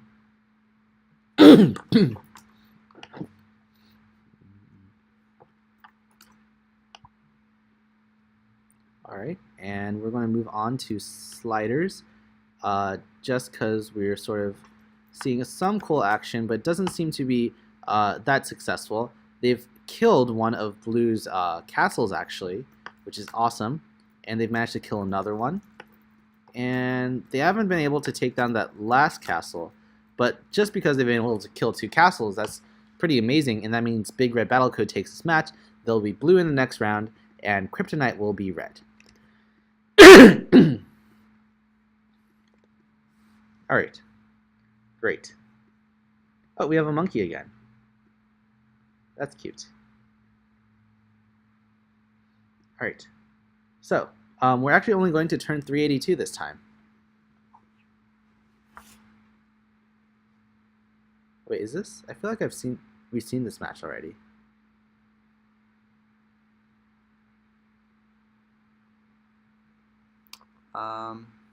We've seen this map before. We've seen this map before. Yeah, so the way we selected maps for this tournament is we basically handpicked a number of seeds, and then we randomly select a seed. So the number of seeds is only about 100, so it's quite likely we're beating seeds. Okay, so we're back to the monkey map. It is a cute map. So we are only going to turn 382, so we are going to see some pretty hot action in the middle.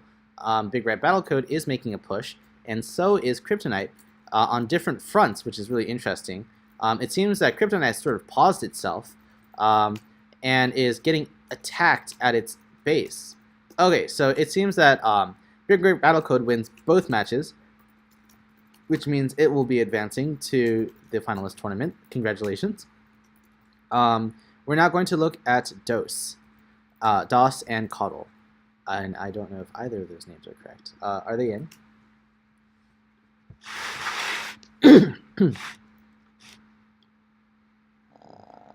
They're not. Okay, great. Hello, Anonymous Gopher. A little bit more. Yeah. This has been a pattern. Great. We have this interesting map that I don't think I've seen before, but I think it's pretty cool.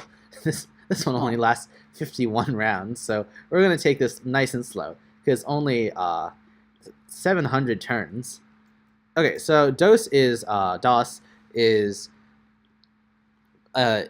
red and immediately builds a church, which is great. Both teams build their churches. Great. DOS starts building out preachers. It seems that although... it seems that DOS has built a more... a better church location. Oh, and DOS also just straight up takes the other team. And literally a 20th of the total round count. So that's the first round, goes to DOS. And it's this one, I believe. Yes, okay, great. So this one now, DOS is blue and Coddle is... Oh my goodness.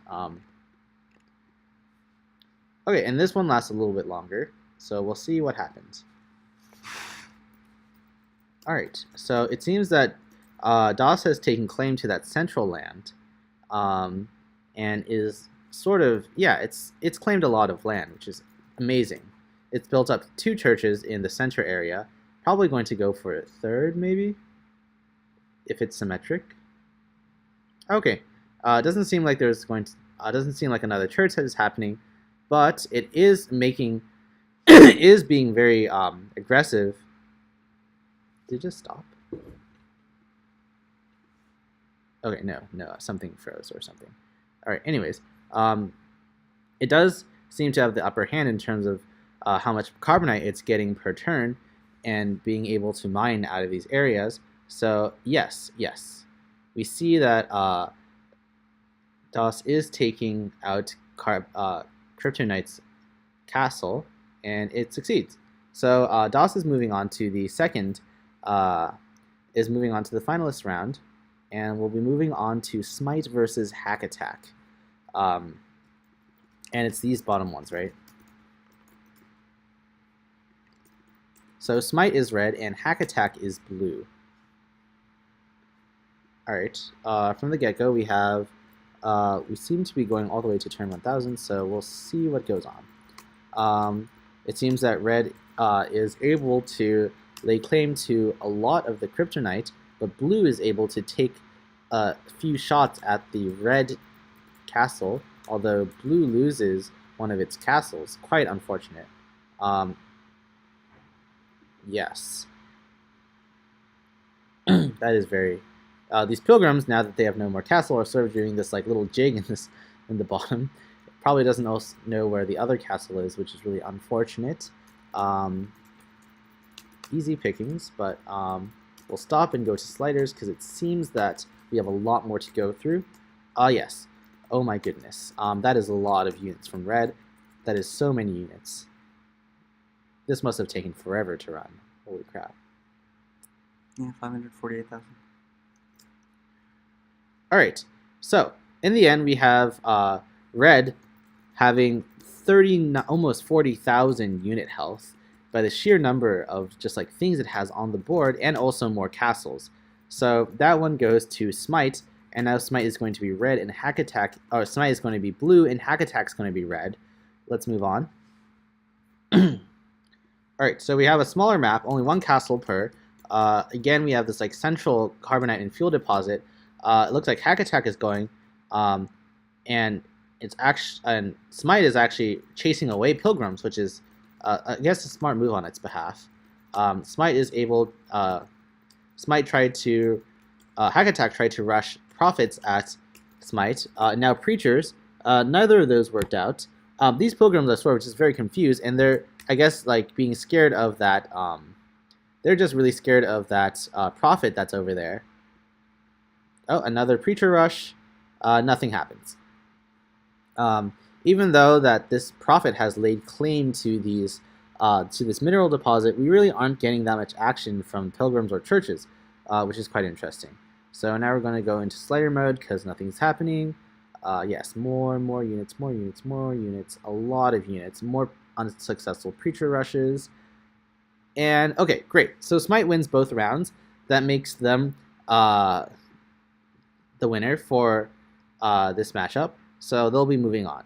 The last two last two matches we'll be looking at is Tons of Data and Barcode versus Barcode, and Chicken versus Justice of the War. So let's first look at. I think we need the new scrimmages or the new matchups. Yep. Somebody posted a really cool GIF on Discord of I think it was Team Camelot or whatever. They do like exploding churches to like catapult preachers really like right into enemy territory from really far away. Oh, that's really cool. It's very cool.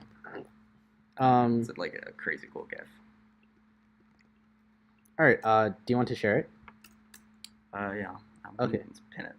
All right, great. Well, we'll look at it next. So okay. So now we're going to look at Tons of Data and Barcode, and after these matchups, we'll look at that cool strategy that they have.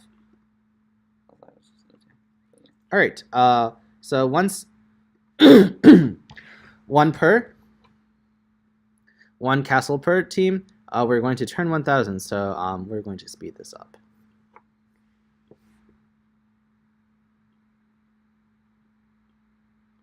Yeah, we have, I do remember seeing this line of prophets before, and they have the very standard lattice of prophets. We're going to move on to sliders, because this is taking forever. We made a mistake. What did we make? So, in the matchup between Flying Soba Monster and Useless Bot Please Ignore, we misreported the outcome of the second match, and as such did not play the third match, which should have been a tiebreaker. Oh, I'm so sorry. Yeah. For the moment, we can actually just, we'll go back and play that later, but to put people's minds at ease and to be a bit of a spoiler, that match actually should be won by Useless Bot Please Ignore instead of Flying Soba Monster, and we've updated the bracket to reflect that. Sorry about that. We'll be running this after we finish these matchups between Tons of Data and Barcode. So Barcode has a line sort of going on, and Tons of Data has its lattice. They're very evenly matched in terms of unit health. Barcode has a slight bit more. Either one can win this. Alright. Great. And it seems that Team Barcode has won with its line of prophets. So we'll move on. So now Team Barcode is going to be red, and Tons of Data is going to be blue. Alright, and again we're going to turn 1,000, so I'm just going to speed up. And, wow, Barcode has actually gone all the way to the enemy side and started building things over there. And they seem to be a little bit, it seems that Barcode is strangely building up a line right here. I don't know if it knows that, it probably doesn't know that there's like prophets actually behind its line. But for the time being, it seems that Tons of Data has actually managed to claim more churches or create more churches, and therefore is winning in that department. So we're going to stop and continue on and see if anything cool happens. So it seems that because of this line is not actually, this line is interfering with that top northern area, that line's never really fully built, and it gets sniped off as soon as it tries to expand. So in the end, what we have here is that Tons of Data wins with 10,000 unit health versus 1,000 by Team Barcode. So now we're going to move on to the tiebreaker round.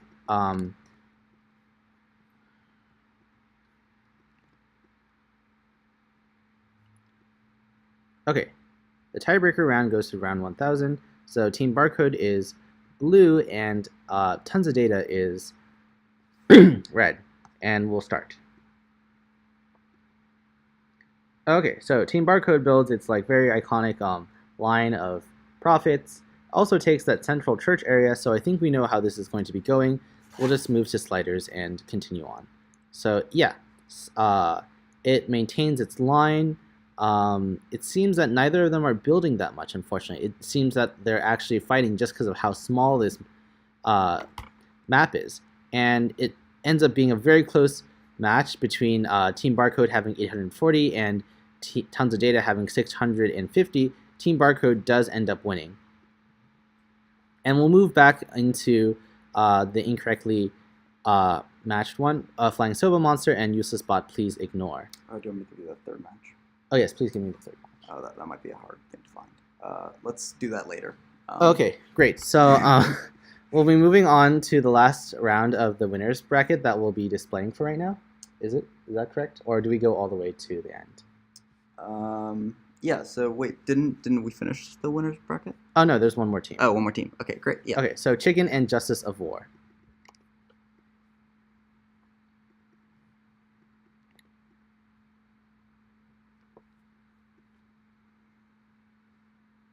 All right, great. So we'll be starting off. Chicken and Justice of Chicken hasn't built its church. Oh, it's built a church in the top and over here. Both teams have built their churches in their resource departments. We're just going to zoom. Justice of War is making a few shots. They're not turning out to be very successful.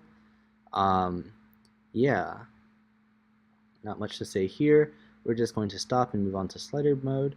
Oh my goodness. And yes, Chicken makes a attack that doesn't pan out very well for itself. It looks like Chicken's mounting for another attack, but it doesn't work out well just because it has that wall. And oh, and they try another attack that doesn't pan out well. Unit health drops dramatically. And it seems that at the very end, Chicken loses by unit health and Justice of War wins by the number of units it has. So we'll move on to the second round where Chicken is blue and Justice of War is red. Oh, but in this round we're not going to the end, so that's exciting. 1 unit per, 1 castle per, and Chicken, it seems that there are a lot of skirmishes in the center just because of how close together they are. It seems that Chicken has made a claim to the central land and is doing pretty well in terms of unit health. And because they are the more aggressive side, maybe we'll see actually demolishing. Yeah. It seems that they're sort of waiting on... It seems that Chicken sort of waits for them to like reach a critical mass before rushing the enemy team. It doesn't seem to... It seems to be much slower than before just because these Crusaders are trying to attack these pilgrims but are getting picked off by these prophets behind them. So we're not seeing too much action on that front. Oh, okay. And now some more things have been moving around. Now that the prophets are sort of have moved around a little bit more, the Crusaders are actually able to make a push, and Chicken actually ends up winning this one. So I believe Chicken lost the first round, won the second round, and now we go into the tiebreaker. Oh, I was just playing... Okay, so this is the last one. Great. Okay. Wow, a really short one. 295 rounds. So it seems that Chicken, as red, has... Okay, so Chicken is red. Justice of War is blue. Justice of War has actually taken more church areas than Chicken, and is probably going to try defending those throughout the game. a very interesting church placement over here that got instantly demolished by these prophets, though. This pilgrim's sort of doing this like dance, so I'm not sure what it's going to be up to. Great. Oh, okay. So Justice of the War is the one that actually takes this aggressive path towards the castle. And so Chicken loses, Justice of War wins by castle elimination, and so they'll be moving on to the final round. And so unfortunately we I miss, is this the chicken or is this the soba versus? That's we're done, right? We're done. Yeah, so this is, let's figure out. So first, I'm updating the losers bracket with the winners of this round, because we're not going to play the games. There are too many of them, but we'll upload the whole bracket as JSON, and in there you can see exactly like replays for all their matches. Yeah. Let's see. Yeah, so one thing that probably is going to upset people is that I just updated the bracket that Wololo kicks Oak's Last Disciples out of the losers bracket, so they unfortunately will not be qualifying. And I know they were a fan favorite. Yeah. So basically, like later today we'll be uploading all of the rounds from the previous ones. If you want to see, if we didn't get to your team but you still want to see it, congratulations to Standard Technology, MP Could Go Wrong, Useless Bot Please Ignore, Big Red Battlecode, DOS, Smite, Team Barcode, and Justice of the War for making it to round 5 and winning all their rounds. They'll be going to the finalist tournament, and we'll be excited to see them on Saturday and Friday. We'll be updating the losers round 5 over here, and so we'll be announcing who will be chosen as finalists from the losers bracket, and we'll let you know as soon as possible. All right. Do you still want to run the Useless Bot Please Ignore versus Flying Soba Monster? Nah. Okay. Yeah. So that replay will be available. Is it already available? No, I don't think so. Okay, great. So we'll upload those replays in case either team wants to see what happened in those rounds. Yeah, and I guess with that, have a great day. For the finalists who end up making it, the deadline to submit your final bot version is going to be this Wednesday, basically in 2 days. We still have to play a round of losers, I think, right? Oh, round of losers? Yeah, we should play at least one of them. Okay, great. Battered COD versus PvP. Oh, that's just pain in the ass. Battered COD, Double J. Please go easy. Okay. Wait, are we going to play losers round 5? What do you think? So I think, well, I guess the interesting part will be losers round 7, because that's what gets people into the finalists. So do you happen to have the losers round 6 ready? Sure, I have everything ready. Okay, great.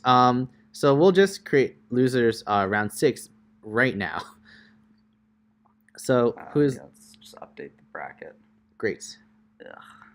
Blue versus Hand of God. Yeah. Or actually, if you could just read off the master bracket and I can update these. Oh, great. Yeah. So who wins Caps Lock versus Citrix Sky? Oh, refresh. Oh, great. Okay. Oh my goodness. Yeah. I still don't have Caps Lock versus Citrix Sky. You don't have Caps Lock versus Citrix Sky. Where is that? It's losers round 5. Yeah, we haven't finished losers round 4. Oh, that's not done yet? No, we haven't finished filling that in. Scroll down to the end, the bottom of the. Yeah, there we go. So blue versus Hand of God. That's going to be blue. Blue. Okay. Then just the key. Okay. Knights of Camelot. Knights of Camelot. Pair. Code Olympians. Council of Ricks. Okay, and then do we want to play these or just skip them? So I think we should skip losers round 5 and go straight to losers round 6. Great. Okay, so Citrix Sky. Wololo. Freedom Dive. Great. Double J. Please go unlimited. Sorry. Oh. Yeah. Unfortunate. That's okay. Yeah. Edit scores. Unlimited. Just the key. Mhm. Knights of Camelot and Code Olympians. Oh no, I was reading for pair. Code Olympians? Yes. Okay, great. So now let's run Coddle versus Citric Sky. All right, let's find it.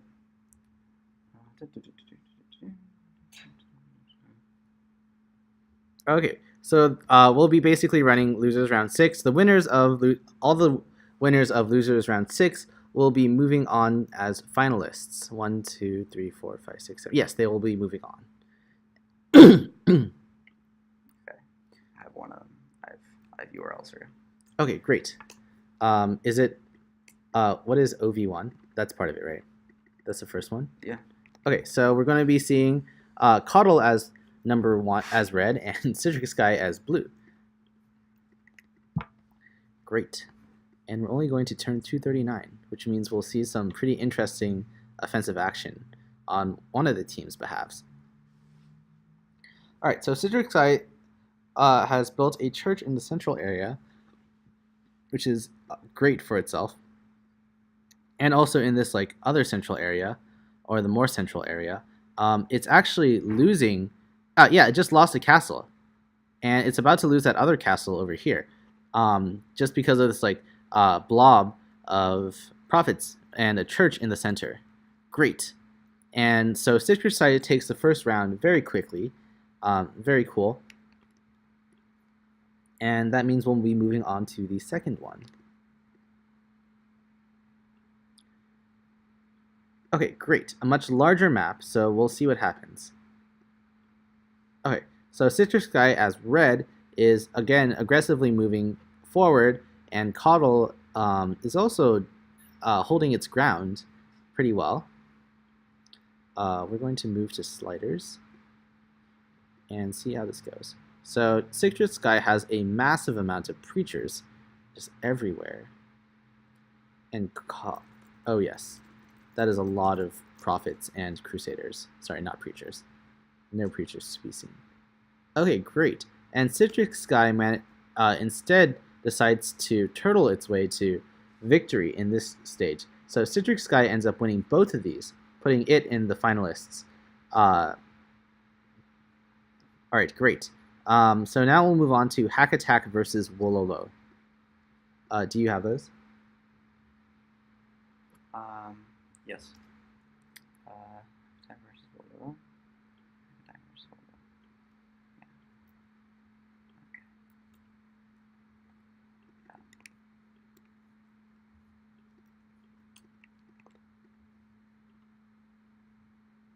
Okay, great. Turn 738. That means we'll see some action. So, Citric. Oh, I'm sorry. I should not tap away from this. What are the teams again? Wololo and. That would be Wololo versus Hack Attack. Okay, Hack Attack is red, right? Yes. Hack Attack is red. Wololo is blue. Both of them have built. Wololo has actually taken that central area, which is great. Wololo is now taking the other central area, but actually has suffered a little bit of damage because Hack Attack is just going straight for their castles, and almost kills one of them at the very south. Very interesting. Wololo also just took a little bit of damage just because of how close those two castles are at the bottom. So we get to see. It seems that Hack Attack is losing, and its Hack Attack just lost one of its castles. Very unfortunate. Wololo does have the upper hand in terms of carbonite and fuel mining every turn, so I hope that takes that into account. We have a lot of turns left, so we'll just move forward with the slider and move at our custom pace. Wololo has a massive wall of prophets, preachers, and crusaders, mostly prophets and preachers. And it seems that it's just going to move forward. Yes, it seems that it just takes a chunk of its wall and moves forward to kill one of the castles. And I'll just continue with this. And it's going to do the same thing with the last castle, probably. Yes, it moves its line of prophets and preachers, and it just shoves a bunch of them up and kills the last castle. So in that matchup, we see Was that the second one? No. Okay, so that was Wololo winning versus Hack Attack. And that was the first game of the two. So we'll look for the second one. So now Wololo is going to be red, and Hack Attack is going to be blue. This one only lasts for 300 rounds. Pretty excited to see this. So, Hack Attack goes and builds a church at the bottom. Wololo ends up building a few preachers at the very beginning. Is mining. It's that pilgrim from Hack Attack is actually doing a little dance because it sees the other pilgrim probably, and we'll see how this goes. Let's speed this up a little bit. Okay, so a church has been built. So it looks like Wololo is taking a little bit of damage. Oh, and Wololo is able to defend itself. Hack Attack's probably going to come in with another rush. I have no idea what those blue pilgrims are trying to do in that center area, but it doesn't look like anything very productive. Another line of preachers being picked off by prophets, and then it just moves forward. And we see Wololo winning again with a rush of prophets and preachers. Very interesting. And we're going to see Wololo advance to the finalists. Great. And now we're going to look at Tons of Data versus Freedom Dive. And I believe it's going to be these two. Okay, great. Or these three. Yeah. All right. Great. So now we have only 50 rounds, which is very interesting. Tons of Data versus Freedom Dive. Freedom Dive is blue. Tons of Data is red. So let's start. All right. So in the beginning, Tons of Data immediately claims that center area, but it gets destroyed by a rush of. Okay. So Freedom Dive just rushes Tons of Data's castle and church and takes the round in 50 turns, which is just amazing. So we'll move on. So now Tons of Data will be blue and Freedom Dive will be red, and we end up getting 1,000 rounds. Oh no. Okay, great. So we'll just move up to the maximum speed and see how this goes. So Freedom Dive. Oh, just kidding. Okay, so let's watch that again. Actually, that was very interesting for a minute. So it seems that the first few rounds had a lot of action. So Freedom Dive again makes its mad rush for the enemy team. With that one preacher, because it doesn't seem like the other team is really making any offensive units. Tons of Data does lay claim to more churches than Freedom Dive does. So yeah, it seems that Tons of Data is losing health, but not too much. So then we have another rush, and a Crusader trying to attack a castle. So Freedom Dive still trying to just send preachers and crusaders and everything to the enemy team, and it's managing to attack both of the castles. It seems that it's attacking this more eastern one a little bit more effectively, just because these preachers and prophets are getting picked off by the central church. Okay, it manages to take one of the church castles. I don't think it's going to be able to take this other church castle just because of this defensive block in the center. So we're going to move on to sliders, and because we do have a lot more in this game, but I think it's going to be the same old fare. Yeah, it seems that Freedom Dive does just take a dive at the other team. Nothing interesting happens, and Freedom Dive wins because actually able to take one of the castles and keep both of its own castles. So in this case, Freedom Dive does go on into the final round, into the finalist round. So then we have Chicken versus Double J. Let's get that. Okay, no problem. Oh, I can take this chance to look at the GIF. Yeah, it's a nice GIF. Okay, great.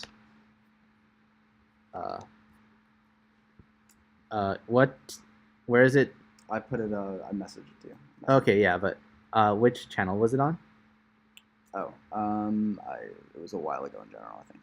Okay, but you pinned it, right? I don't think I did. Okay, never mind. I sent it on message. Okay. Yes. I will quickly check my messages and close them immediately. Yeah, pray the Discord doesn't screenshot. There's nothing interesting in my messages. Hmm.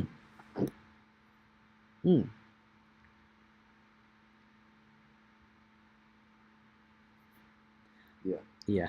Oh, that's pretty interesting. I think that's pretty cool. Good for count. Oh my goodness, that is terrifying. Yeah.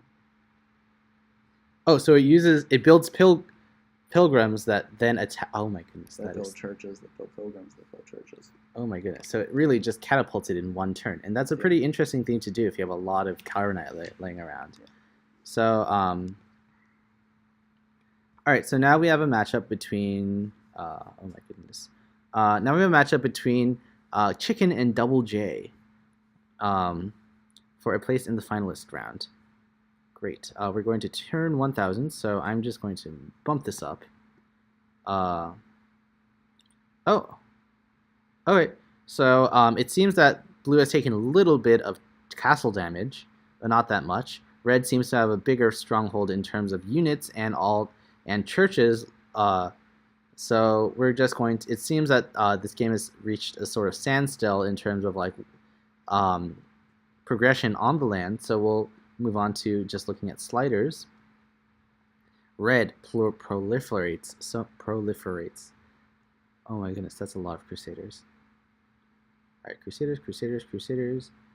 Oh, and actually manages to kill off one of Blue's castles just by the sheer number of things it has on the board. Great, good work. So that's one round, and that goes to Chicken. So next time, Chicken will be blue, and Double J will be red.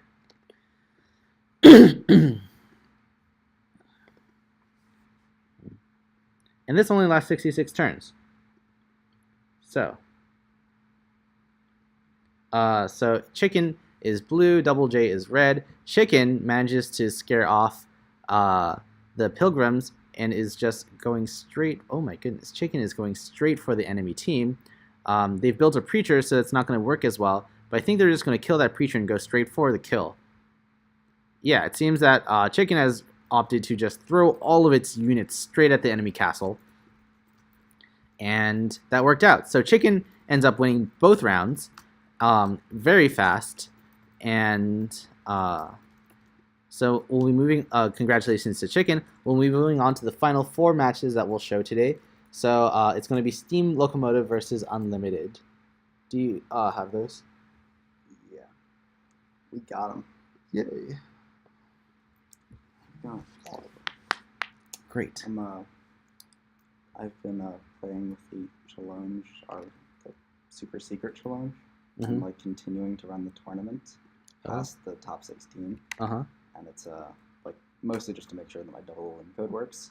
Mm-hmm. But it's very cool. Oh, interesting. Interesting teams win. Oh.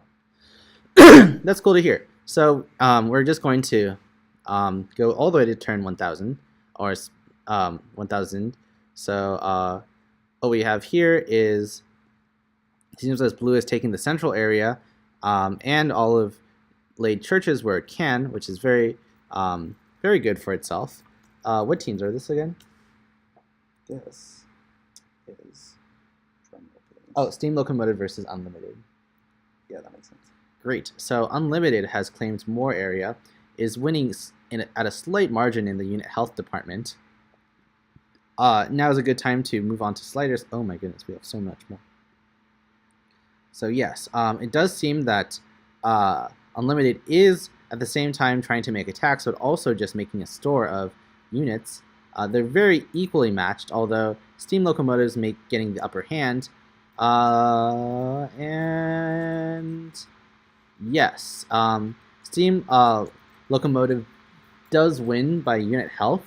It does seem, though, that Unlimited did have a lot more carbonite at the end, which it could have used.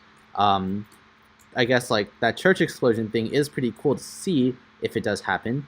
So we'll move on to Unlimited being blue and Steam Locomotive being red. Unlimited being red and Steam Locomotive being blue. This one probably also lasts for 1000 turns, and that's correct. So we'll just see how this goes. Wonder who claims. Okay, so Unlimited claims the central area, just like before. Very cool. Unlimited actually has a gigantic upper hand over here because it's laid claim to almost all of the carbonite and fuel deposits on the map with their own churches and a lot of profits. We'll move on to sliders because it seems that this is going to take forever. Yeah, a lot of profits, a lot of profits. A lot of Crusaders now building up that unit health. And that's sort of where the game ends off. Nothing too interesting happening besides Blue making an endgame rush to build a lot of Crusaders. But in the end, it so happens that Unlimited wins. So we'll be moving on to the tiebreaker. Great. All right, team turn 1000, and we'll move straight into the game. So Unlimited is blue. Again, it goes straight for that central area. Steam Locomotive being a little bit more conservative, but it does seem like it's going to be building a few churches, just because it sent out a few pilgrims. We'll just speed this up a little bit to see where the churches are being built, because I think in these defensive games, it's really what determines who, besides like knowing to build things when you can, that really determines who wins this. It seems that Unlimited does have a better spread of the land, ends up building a few more churches. It doesn't seem that Steam Locomotive is building any churches at all, which is really surprising. It's really focusing on building these like profit lattices, which may not be the best if they're both turtling. So we'll stop this, move on. So yes, Unlimited is building a just gigantic army and stockpiling these Crusaders as like extra health. Great. So yes, in the end, we see that Crusaders do not. Unlimited does win by the sheer number of unit health it has and the number of units. So it'll be moving on to the final list tournament. Moving on to the last 3 games. The next one is Panda Lovers versus Gis the Key. Yes. So we'll be moving on. Configuration.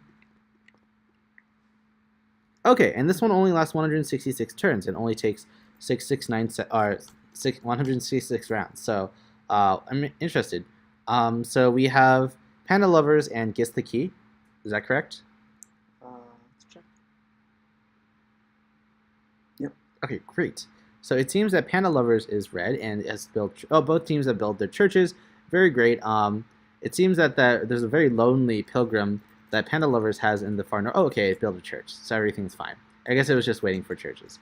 But it does look like Gis the Key is being a little bit more offensive and has built a church right next to the enemy team, which is probably doing itself good in the long run. It has almost killed it's killed one church, and it's probably going to move on to the second one. Let's see if Panda Lovers is able to turn the tides on them. It seems that Gis the Key has very interesting church and church locations. Opting to build a church down here and over up here, which is not optimal for this carbonite. But we'll see, and we'll speed this up a little bit. So yes, it seems that Panda is being put on the defensive, but Gis the Key is making good use of churches to hold their fronts. And in the end, Panda Lovers does lose both of its churches, so we'll be moving on to the next round. So Gis the Key was the first winner, and now Gis the Key is going to be red, and Panda Lovers is going to be blue. All right, 323 turns. We'll speed this up a tiny bit and start. Great. So Gis the Key immediately goes. Panda Lovers claims the center area with a church and some preachers. It does seem that Gis the Key is a little bit more aggressive in terms of where it's placing its churches, but those churches also seem to be wiped out in this matchup. So we're going to see what happens. Both of them have 2 churches.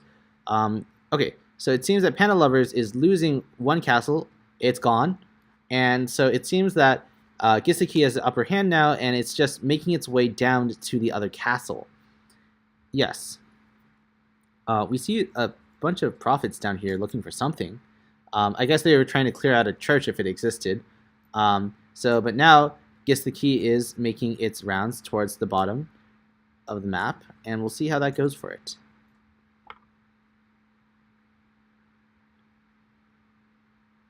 All right, and it seems that Gets the Key wins.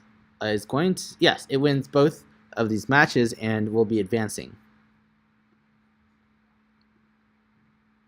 Great. So the last one is going to be Flying Soba Monster versus Knights of Camelot. Is it these three? Josh. Yes. Okay, great.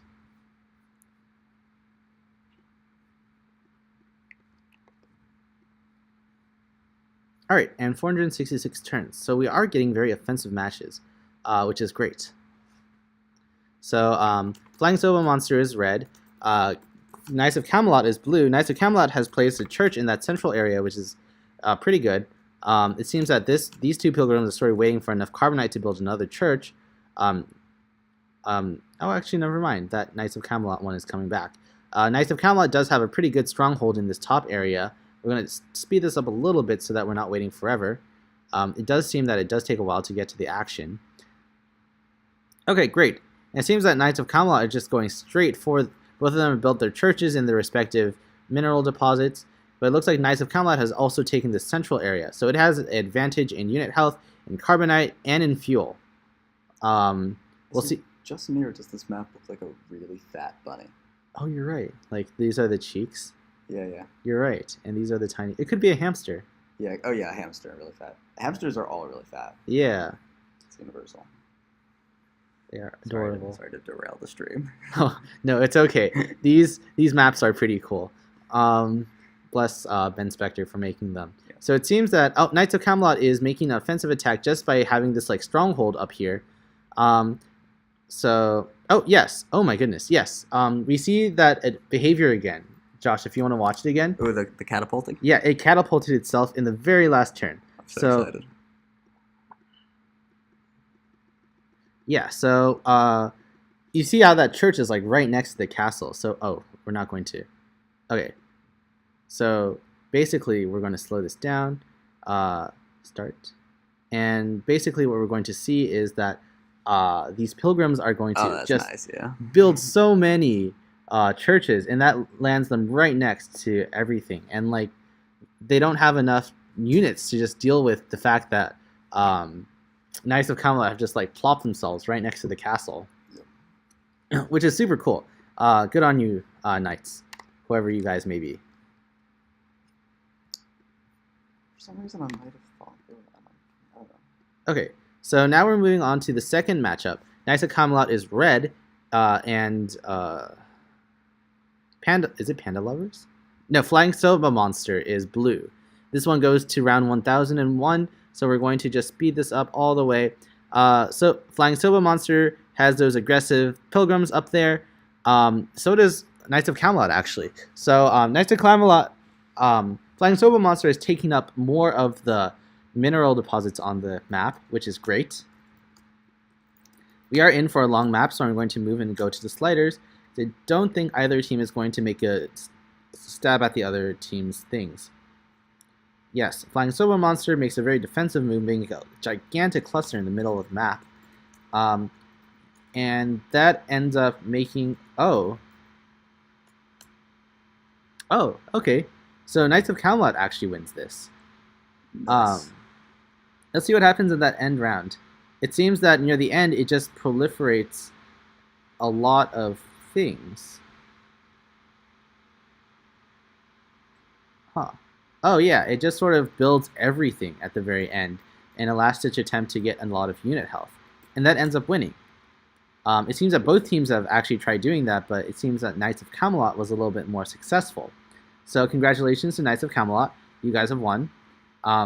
Very successful round, like winning actually quite a few matches to get to climb up here. So then Kryptonite and Code Olympians will be the last matches of today. So we'll start them. So it's going to be Kryptonite as red and Code Olympians as blue. And I believe Code Olympians has been in the losers bracket for a while now, but has been winning very continuously. So that's very cool to see. Oh yeah, like a really long time. They bumped down the second. Like very early. They were the second in the second dump down to the losers bracket. Oh yeah. Yeah. So they beat Underrated Intellectuals, POW, Grill Dads, Council of Ricks. Mm-hmm. And let's see if they can Yeah. beat Kryptonite. So it seems that they're doing very well for, I guess, like being in this bracket. Yeah. So, and it does seem that they have like a pretty solid strategy.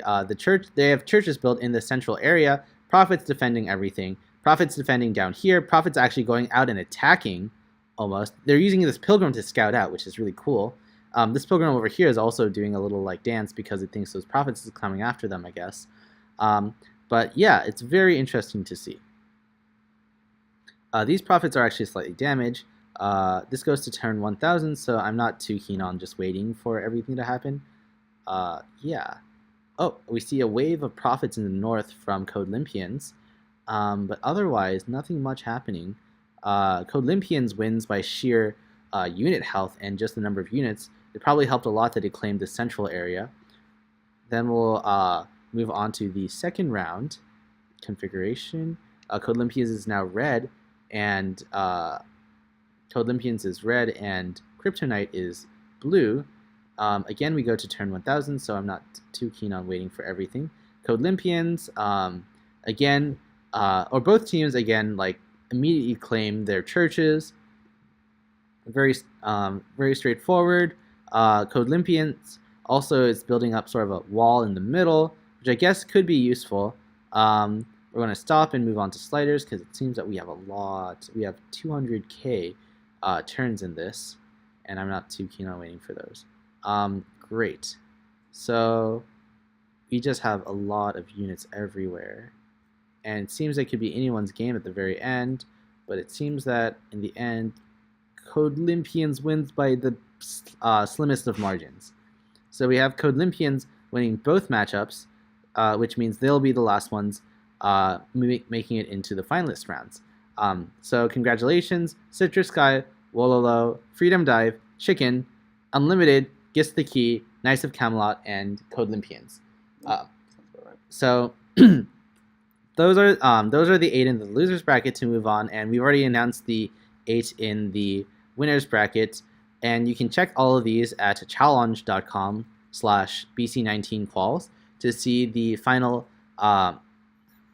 matchups. And if you're and we'll be updating these with all of the replays, though. Please give us some time, so that because there are a lot of replays and just a lot of things to upload. What's the regex expression for white space? White space? It's like there's a thing for it. Isn't it just /w? /w.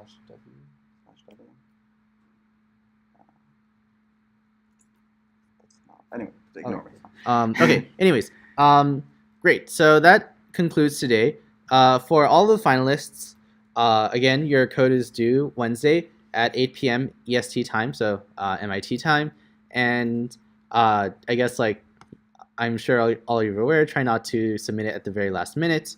We'll send emails out to you shortly with information, either tonight or tomorrow morning. The most important thing is if you're an international team and you need to submit some sort of visa form and you think there's time for you to get a visa through like ESTA or something like that, please submit that as soon as possible. Yeah. So we'll be in contact with all of the teams basically right afterwards, so that we can get all of your logistics squared. If you need to travel to our finals tournament, we'll try to get all of that squared away as soon as possible. For everyone taking the class, again, you have to win a scrimmage against the devs, or you have to write a report. Those are due Thursday. Please do not be late on that. This is a pass-fail class, so like it doesn't. We're not like very.